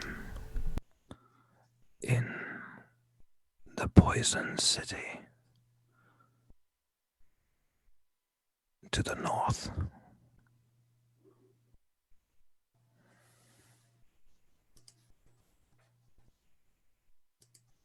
Does the phrase poisoned city mean anything to me? Nada.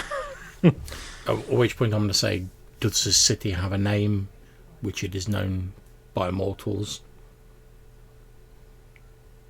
Mortals call it their capital. Ah, right, Which okay. you know exactly what that means. Yeah, It means yeah. Brasilia, Yep. the capital city. Thank you for treating fairly with me, and as I hope I've treated fairly with you. There was also to be discussion about how we may best further contact each other without use of sorcery or placing obligation on each other. Should we wish to make further use of our arrangement, which I hope will be beneficial to us both.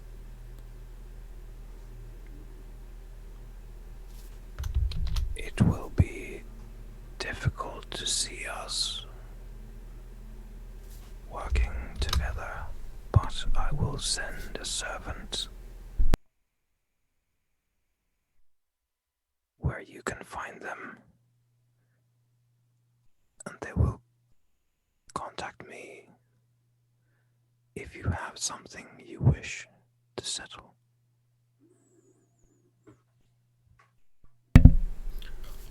Likewise, you know from where we previously met that we can be found in this area. Like yourself, I have 2 lifeless servants. If you in turn wish to contact me for anything that I can do for you, then you may contact me in the place where we previously talked. As you say, it may be difficult for you to see us working together, but is there anything in the history of this world that has been worthwhile that has not been difficult? That is more true to me than you realize, Arisen. I know better than you. I will send word if necessary. Very, very well. At the very least, a word of warning, if nothing else. You have acted honorably, which is a surprise to me, and that merits you some recognition.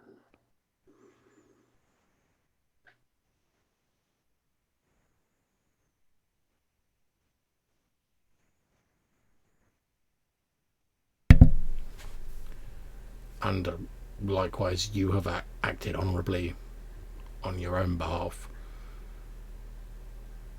and I thank you for that. Go forth and leave my shrine. And she dissipates. As she's dissipated, but before she's fully dissipated, I'm going to say as well, I'm known as the chronicler of the departed. It is my work to chronicle the lives and deeds of those who have departed, so they may never be forgotten. I would welcome a chance at your convenience to discuss your life and death with you, if you are willing. But Very that is good. at your And convenience. As she's discorporating, she says, Your kind wiped those things out. It will take more than a friendly word and a scrap of honor. You and your judges destroyed that. I will not bring it out for you for nothing. Well, when you... I will, of course, leave as you have requested and give you time to think on the matter.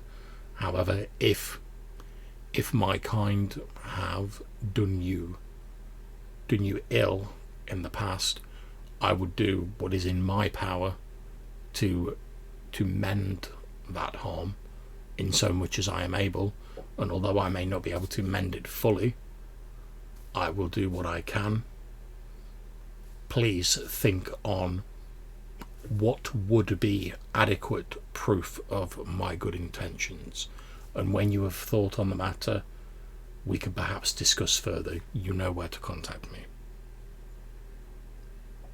We shall see where this time of sharpness takes us, Eridan. Now go. Indeed. One last thing before I leave, and I beg your indulgence. Before I leave, although we have spoken, I am remiss in that I have not introduced myself. I am Khufu, chronicler of the departed. Might I be permitted to have a name by which to refer to someone of your honoured station?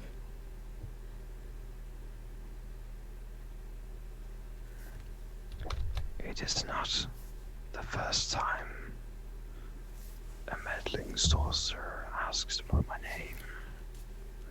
I do not wish to compel you. I would not expect you to give me your true name. However, it would be easier should we converse in future if I am able to refer to you as something rather than simply honoured ancient spirit. As I've said, I do not expect you to give me your true name, simply something you are comfortable with me using.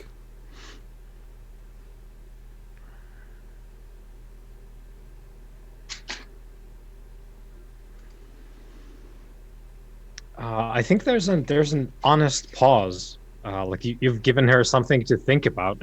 Like she doesn't just have a spiteful barb to just throw out. Actually, something to think about. And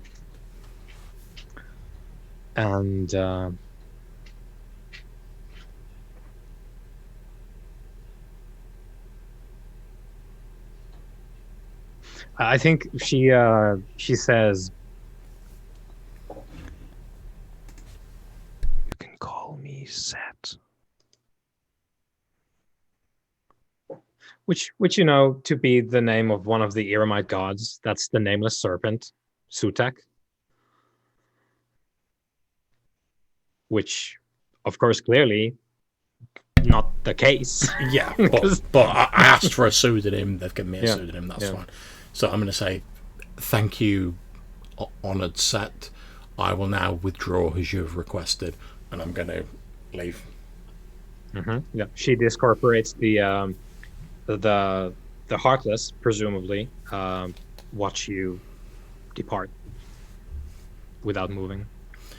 I'm glad they just watched me depart, because I was like, much as I respect this ancient spirit, if the heartless want to throw down, I will ruin them. It's like you're just like, your boss is going now. Are you gonna behave? Yeah, because I'm like, don't get me wrong, this is an ancient ghost, receptacle of wisdom, wise ancient power, incredibly strong will.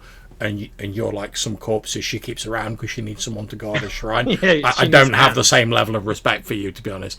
I've got the same level of respect for you as I would have a pair of gloves. Mm-hmm. But that's fine. No, they don't move. Yeah, I'm effectively seeing, because I'm assuming that they're not fully intelligent. I may be wrong. I've not had enough time to study them. Who knows? So I'm basically treating them, they're like her property. I'm trying to make a good impression on her, so I wouldn't want to damage her property. I'm going to withdraw, head back up onto the island. Hopefully we can get back to the boat and sail back for the mainland. Skedaddle. Indeed. Okay, Sawbeck, do you have any commentary on the boat ride back? I'll be honest, that went better than I expected. I don't trust spirits. Bitter creatures. It is a matter of what I believe the mortals call enlightened self-interest, my brother. As I've said, I'm sure that if the ancient spirit was inimicably hostile to me or had something to gain from my destruction, Set would not hesitate to seek to bring such an event about. However, whilst we have no mutually opposing goals, and we can both benefit from treating at least fairly with each other, I do not see any reason that we would not do so. I would certainly not seek to assert my control over her. And I'm looking, without doing that dramatic look back at the island as he's talking. Mm-hmm. I don't know, brother. I think that this spirit will try to get the better of you. think the longer you stay awake, the more accommodating you becoming to these Well, creatures. in which case, let me pose you a small question, brother. Roughly how many years would you say I have been dealing with spirits? I do not wish to. No, of course not. Please forgive me. I think Speak of your guilt. perhaps my jest was not. I'm still a little unaccustomed to humour, but you see my point. This ghost is ancient, but we are more ancient, and much as in the same way as when I come across another arisen, I have a certain level, even those who I may disagree with, like Ibsheta or Kazmut, I have a certain level of respect for them simply because of their age, their power, and their wisdom, even if I may not always agree with the conclusions they have drawn. Likewise with this spirit, given that it is ancient, powerful, and knowledgeable, I believe it is only right and proper to pay the same respects. After all, if I you've seen the level of respect I pay for a mortal who has passed, in the efforts to ensure that they are not forgotten. How much more? I remember Japan. Indeed.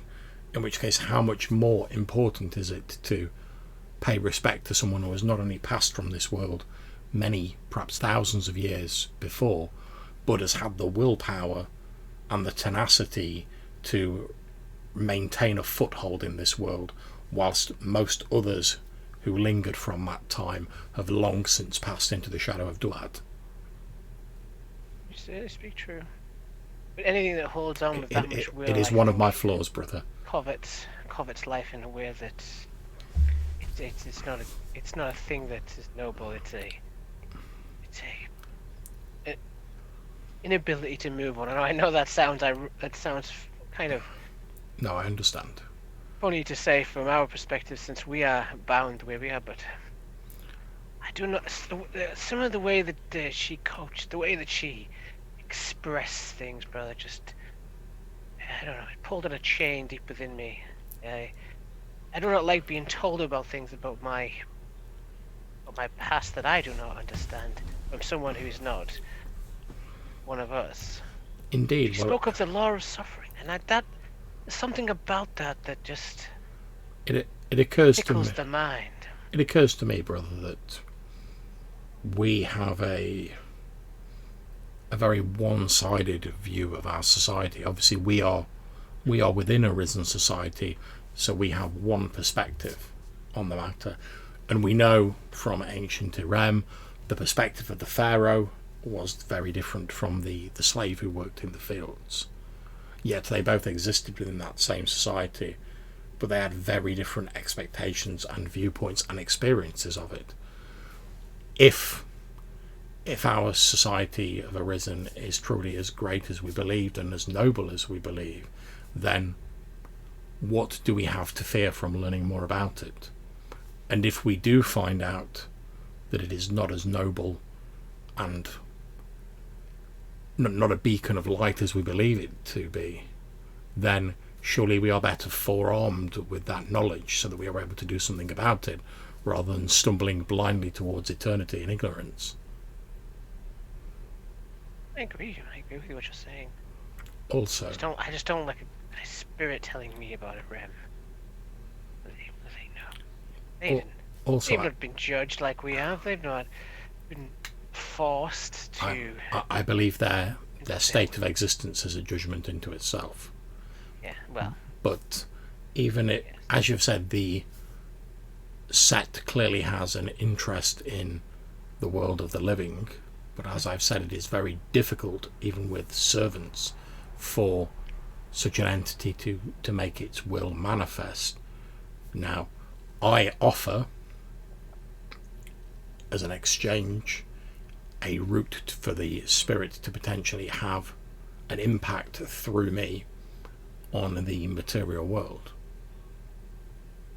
That would be I believe that would be a stronger motivator for Set to continue to behave honourably unless something in the status quo changes. And if it does, we will have to deal with that when it occurs. Have you had dealings with that spirit before? Yes, it was the spirit that... No, I mean previous to our encounter with Cosmo. It is possible, but not as far as I remember. I don't know if you, every time you summon an ancient spirit, that is the one you summon. The way my call works to spirits is I cannot normally call to a specific spirit. So if I were to summon a spirit now, I could seek to call to beckon an ancient spirit, but it would not necessarily be set.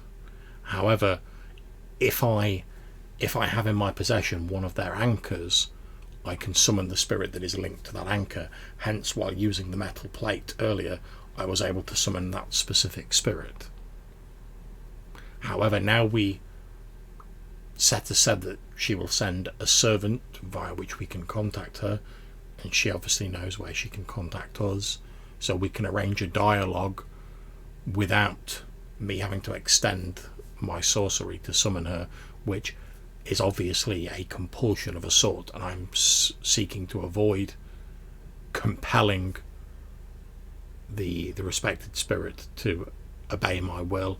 I would rather that we are able to treat fairly with each other and view each other as allies than simply a master and a slave. Again, that is for you to decide. I appreciate what you have shared with me with your about your guild, but an unsettling creature.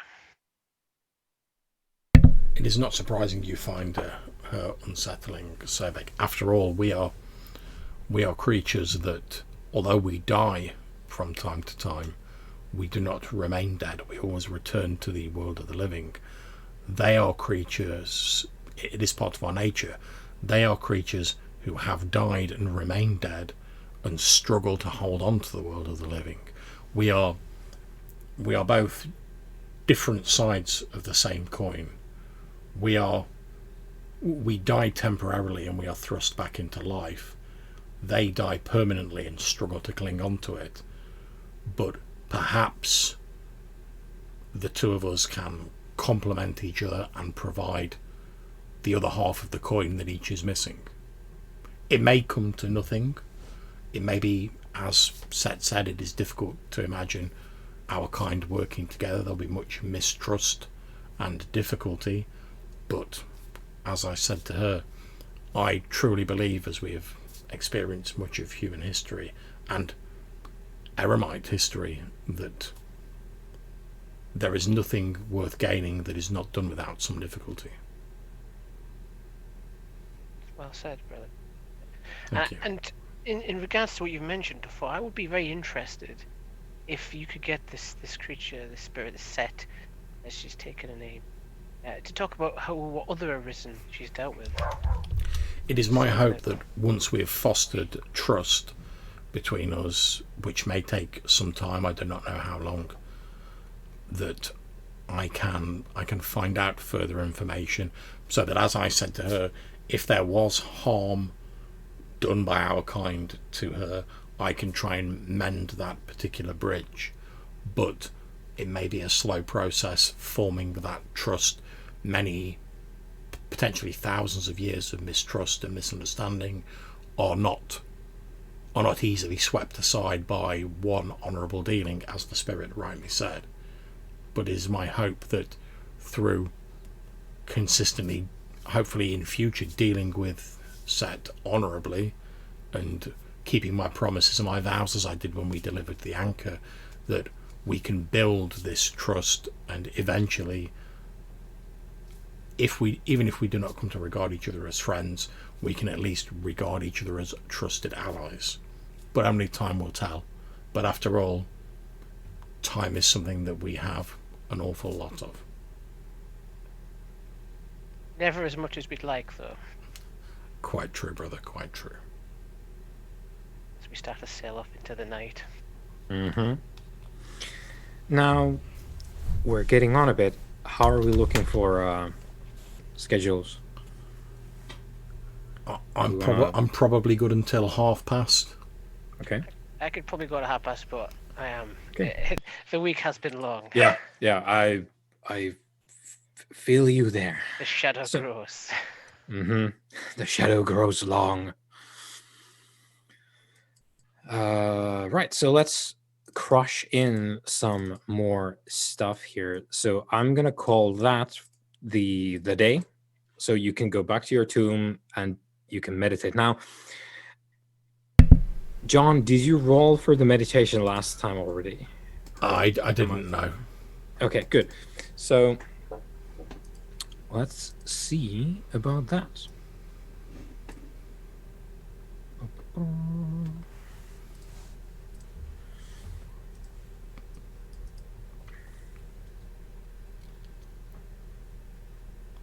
Oh yeah, searching for tomb in the mummy PDF. Not gonna work. Yeah, I can imagine. That's obviously not gonna work. So we're gonna look for the merits instead, because that's where It couldn't be any more obvious if when you typed in tomb, like just a little pop-up coming and it's like, guys, this is a game about mummies, yeah.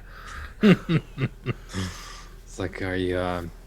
Can you specify a little bit, or you need a little Microsoft like paperclip coming up, going, hey, would you like to see the first million references to tomb? Are you looking for a particular tomb, or?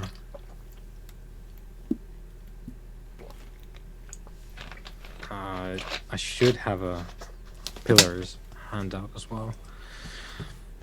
Okay, let's see. Meditation. Here we go. Once in a 24-hour period, you can recover your pillars in your tomb in meditation. Roll your memory rating as a dice pool. Each success generates 1 pillar point of your choice, and you can't use willpower on this. Yeah, and I don't think you can actually roll memory, so I'll just be rolling that. Yeah, and you can add your geometry rating as bonus to that, which I think that was 5. Yeah, it was massive. So you can roll your memory plus 5 if you want to meditate. Sweet, that's 11d10. Each success, so 8 plus, gives you 1. So that's 2 successes. Yep, 2 in any pillar. So I'll take 1 shoot, and I'll take 1 bar, and I'll put them back up to full. Is that for both of us, or just for him? Yeah, each of you can do it once per day. I get 2 pillars back.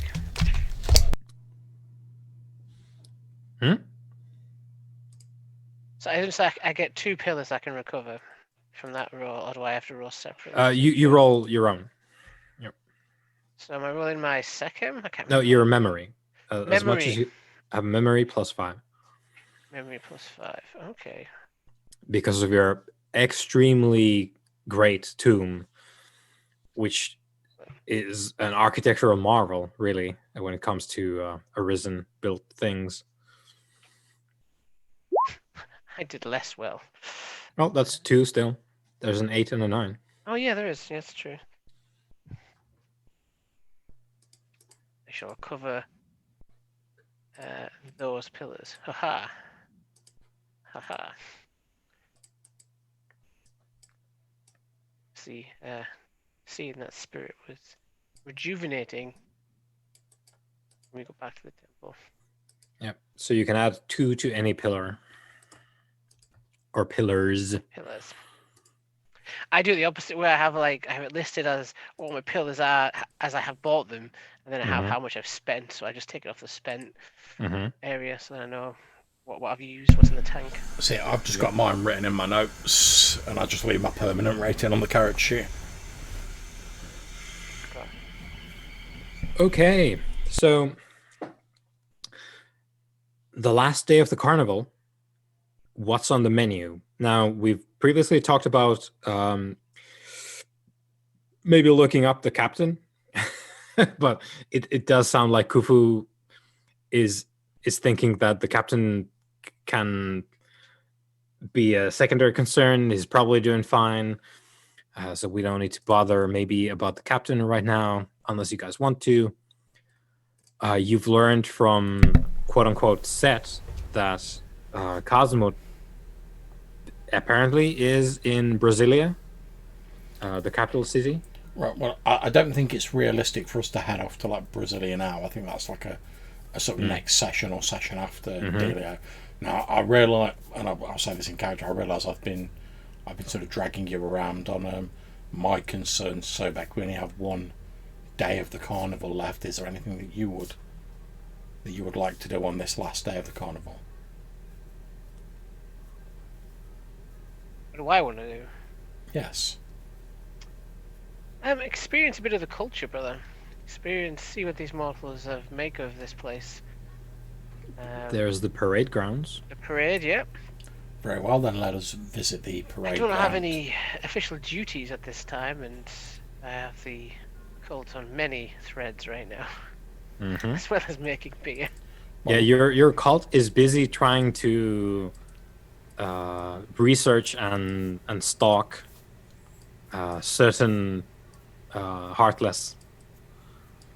Well, which let us visit the parade ground, brother, and walk amongst the people and experience the carnival. Yes. So see what's going on in Rio. if you want to, you could we can treat this as a sort of, if there's something you want to address, we can make a single roll during the day, because the parades will be going on at night. So they start at 8 p.m. and they last until dawn, and that's the last day that they will be going on. So you would probably be there at nighttime at some point. So if you want to do something on the day, we can make a single roll if you want to address something, and then move on to the evening. Only thing I would like to do, and it's just like a tiny little thing during the day, is I bought up like a couple of dots of craft, and we discussed that I was going to take in like woodworking, if I had whittling or whatever. But obviously, when I'm rocking like my gun vibe, I wear the sort of mask and whatever, and I garb myself appropriately. What I want to do is I'm going to try and like carve myself like a wooden mask, and I'm going to carve it into as close approximation as I can make it from my memory of what I remember Talea looking like. Okay. He still remembers her. Right. Okay. Yeah. Let's make a dexterity crafts roll. See how we do. Okay. This should be fun. I'm not the craftiest person in the world. You can use willpower. Oh, yeah, I should do as well. Extra dice. Yeah, that's definitely going to happen. Knock off a second willpower point. Right, so Dex plus crafts, modify 3. 5 successes. You make it. I was looking for how long it takes you. 5 successes is incredible. I think that might be one of the first sort of, going on to exceptional bracket. So not only do you make it good as you remember, now of course we know that memory is not really an exact science among mummies, but as well as you can remember and as well as you can craft, you have created the mask during the day. You have it to do with what you will. Oh, well, I think I'm going to wear it. Now, That looks very nice. Is it just pure, like, wood? Or have you lacquered it? Have you painted it? It won't be sort of painted in, like, sort of brighter colours, but it will be sort of, like, lacquered to, like, preserve it effectively. But the surface of it will just be... well, when back in Sarda village, obviously Talea was like a sort of ancestral priest, like a death priest.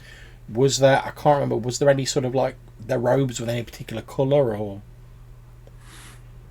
If you would like to make that distinction, you're free to do so. Yeah, in which case I'll say their robes were like white, and what I'll do is I'll just paint the mask so it's like plain white, and then it'll be like lacquered and varnished and whatever. Yeah. See, what I would have done this morning, and it is a bit of a punt, it's fine if it doesn't go off. I'll have sent a message to the Red Sparrows people. Yeah, not difficult. I'm just saying, me and my brother, we're gonna go out into the city. We're gonna enjoy the experience of the city while we are otherwise free. If you want to join us for lunch, like kind of, and have a little get together and discuss, current affairs, then Yeah, feel for free sure. to join us. I don't think she will, but she might. It's going to be an interesting conversation. She rocks up and she's like, "So what you guys been doing in the last few days?" I made a few magical forests, talked to an ancient spirit, carved myself a mask. Went diving. Yeah, went diving, which we're tracking down a heartless. Usual sort of stuff. You've been busy? Nothing too crazy, though. You've been busy in our old age? That's it. Keeping out of trouble. Yeah. Nothing like mega crazy. Staying off the streets. You know how it goes. Okay, well, with that, I think we'll just jump into, because there's some stuff we can do and talk about there. We'll just jump into the last night of the carnival. Ooh. Now, it's all firing on all cylinders all the time. It's the last night, so party like it's 1999 again. Obviously, I'm going to make sure that both myself and Sobek are attired like smooth undying pimps. So we're at the Sambadrome. There's the picture again. It's the parade grounds. Incredible displays going by you as you watch these floats, and the schools that construct these floats move them along. There's the dancers in fabulous costumes. It's a riot of color, music, and movement, and of course artistry when it comes to constructing these. Basically, you're thrown back into your memories of Irem and the architects, the Tef Abi, constructing effigies, because these are basically the same thing. They are sort of depictions of things like you see in the picture there. There's a face. It's almost like statuary with some of these floats, and it is indeed quite the good time. The Sambadrome is packed,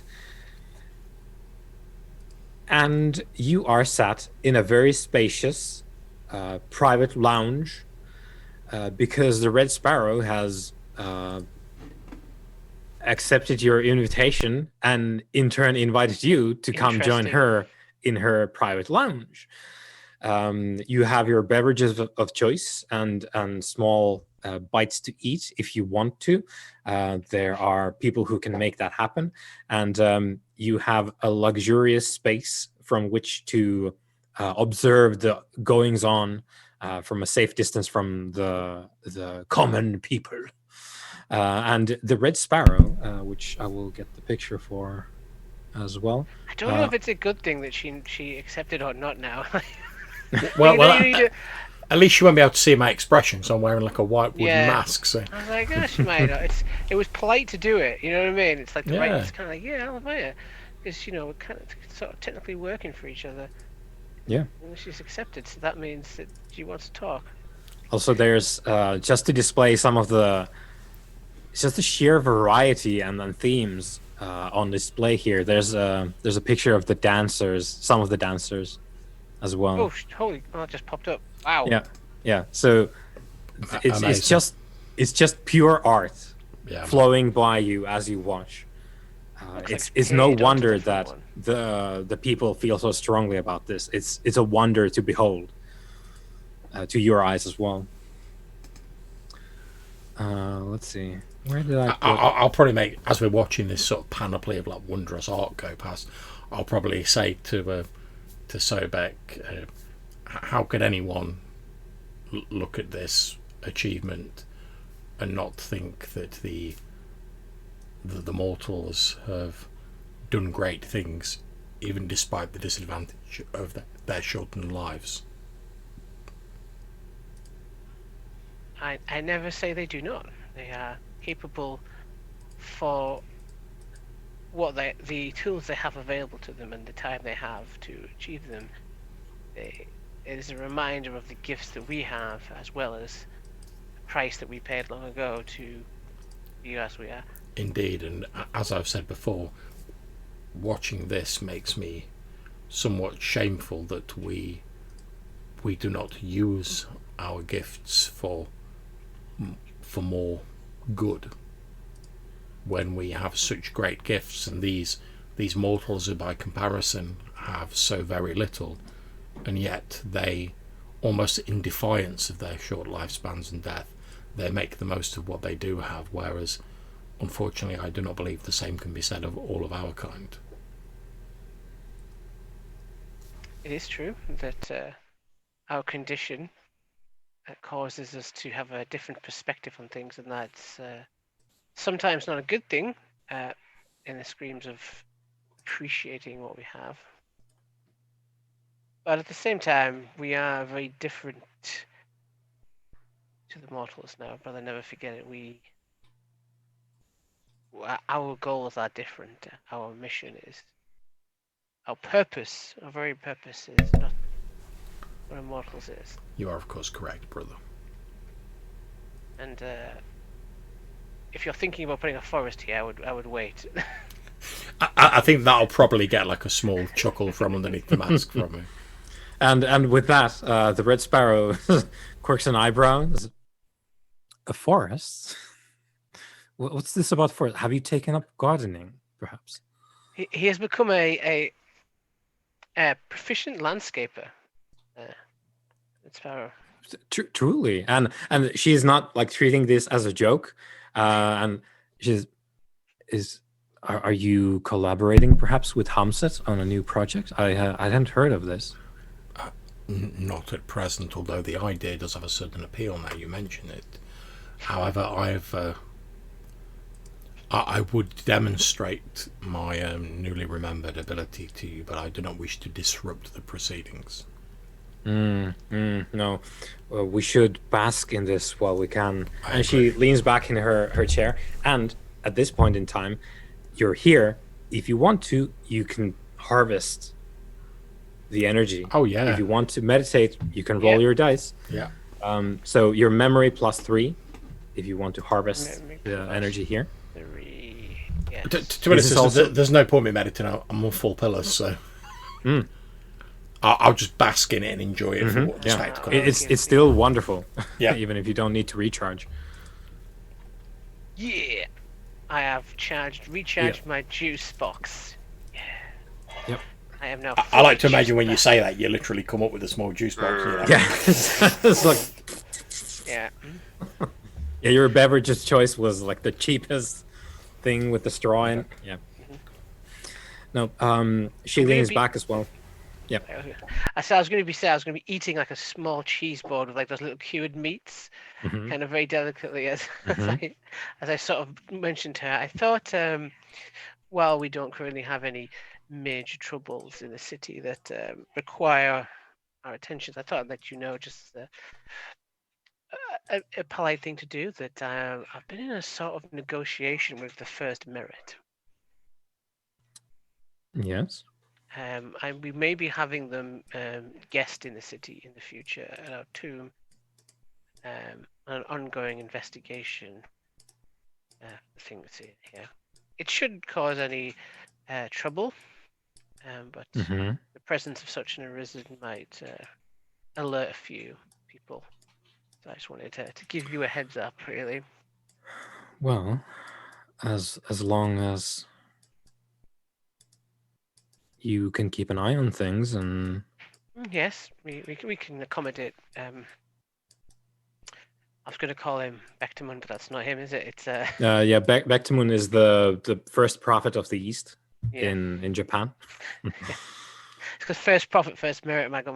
Yeah. So we have Amun Ruby, we have Not Husani. that guy. It's Usani, we have the one that you haven't seen, which is Kons Neb Ankh. He's around somewhere. Yeah, he's around, but you haven't talked to him yet. But yeah, Husani is probably the one that you mean, because that's the one that you've talked to.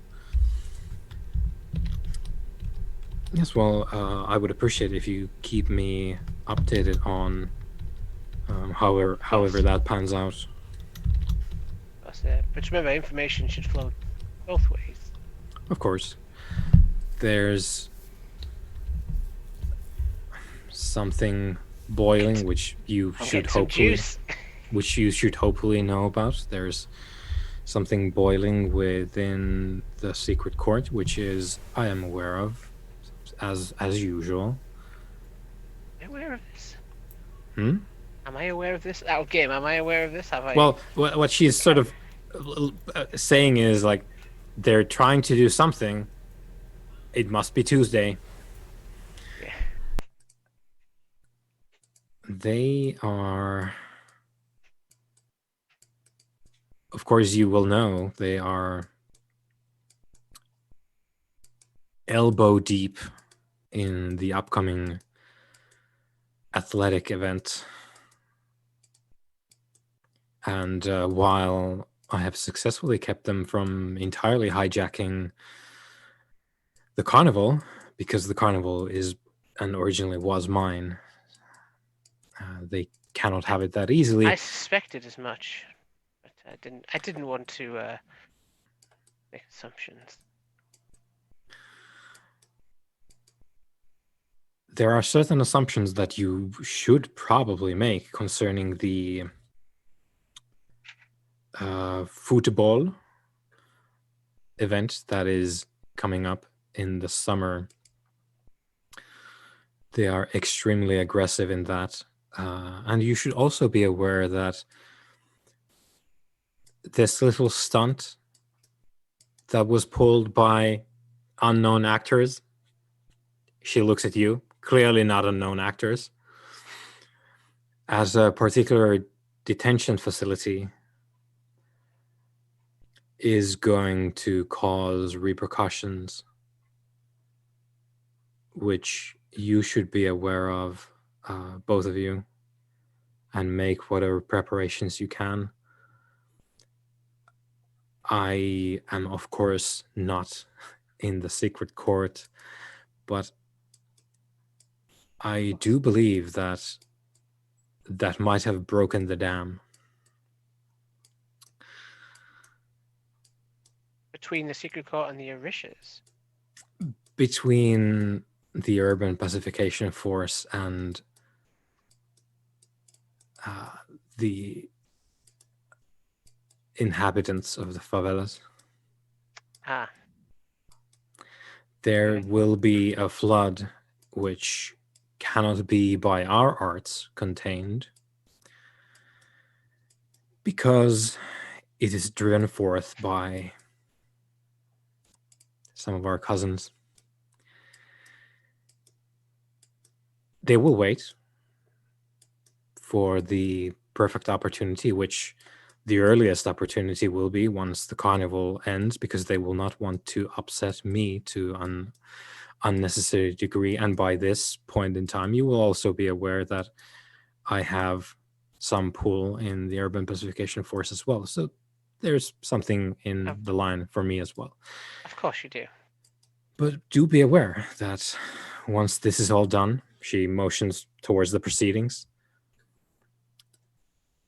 the sand will start to flow, and when it ends,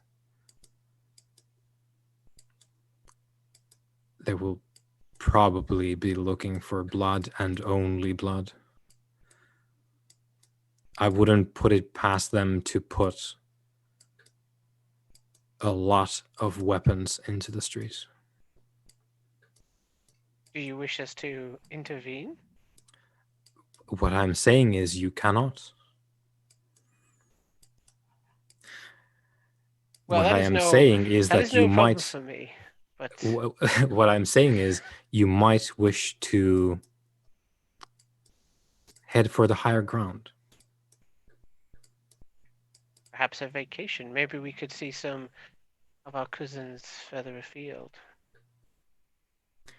You might also take whatever assets you wish not to have submerged, perhaps reposition them. It's just like my own face. Sober kind of frowns at that. Mm-hmm. Are you suggesting our home is under threat from these mortals? I mean, from these I do not know what fate intends, as none of us do, truly. If you get your rent high enough, you might be. But this cannot go unanswered, that is for certain. And being that the entire court, with the exception of our unfortunate friend, who was sent to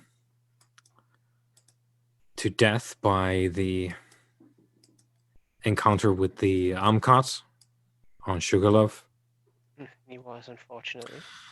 the entire court is awake, and these certain unknown actors have spoiled the milk in their pantry with the assault on this detention center. They cannot let this go unanswered, and there's really only one answer they will give. Blood for blood. And that is one of utter domination. I say this to you because we have our compact, and we are the strong arm that keeps this city on its right path and together. This is a problem that I cannot solve for you or for myself.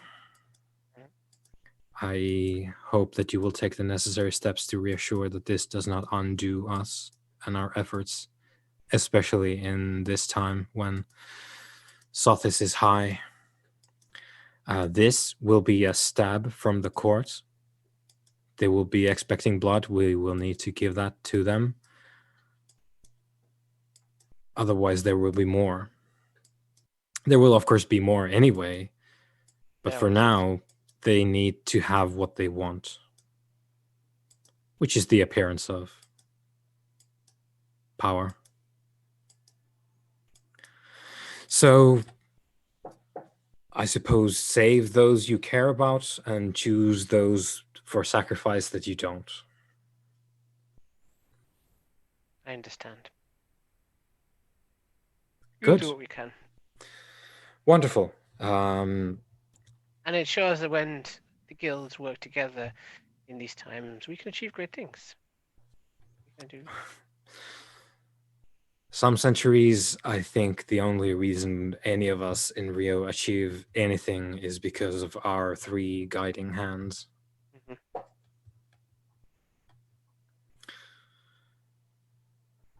Splendid. I think this is the school that my attendants advised me to witness particularly. Come join me. And she goes to, like, takes her drink and goes to the sort of balcony to watch a particular float come into view. Yeah. And it's a wonderful display. It's a sort of mishmash of different characters, and it takes you a bit to figure out what it is, but it's the characters from like a deck of cards. So there's the different suits. Oh, nice. And the different the picture cards are there, and they have a whole thing going, and it's wonderful. You can feel the Samba drone channeling the energy of the festival into you, and you're basking in it with the Red Sparrow, having a good time, in spite of the fact that the Red Sparrow was sort of like, well, there's bad things on the horizon, but this lifts up your spirits regardless of that. There's always bad things on the horizon. The sheer power of the festival. And you feel that it's a particular experience of the numinous. You're there, you're watching this incredible Samba school display their arts, all the craft on display, everyone's passionate about things.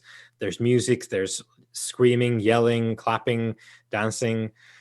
You have your food, your drinks, you're watching the open sky, the stars twinkling above. And for just the briefest moment, you think that there's sort of visible starlight shimmer sort of in the air as well, like not in the sky, but in the air before you in the Summodrome. But it winks out as quickly as you note it, and something goes out of the whole proceedings as well. It doesn't feel like anything anymore. It feels banal and sort of inartful. And you can see as this, you think it was the starlight shimmer. You're not quite sure. It was very quick, but as it winks out, you note the King of Hearts character stumbles and falls off the float that was going by, and while everyone's still sort of like clapping and there's the cheer is going on, the dancers are doing their bit. It's sort of the spirit has gone out of it. You're not uplifted at all anymore. It feels empty and hollow somehow.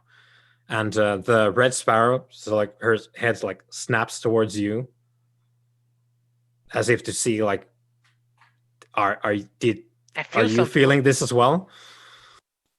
Are we about to make out? It's like I feel like that's no. The answer is no. No. Okay.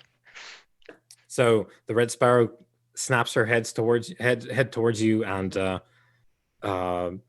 raises an eyebrow, and presumably she can see that you feel that something has gone off.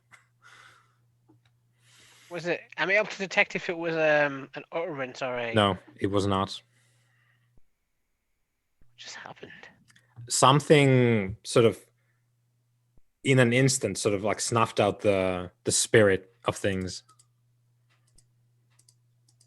and that is where we're going to end for tonight. Should I be worried? It's probably nothing. It's probably fine. Well, thank you very much for running that. Very much enjoyed it. Very much. Yep. As always, that was a interesting session. Indeed. Yeah, we covered a lot of ground, huh? Well, obviously, I'm happy to chat for a bit, guys, but I'm going to end the stream now.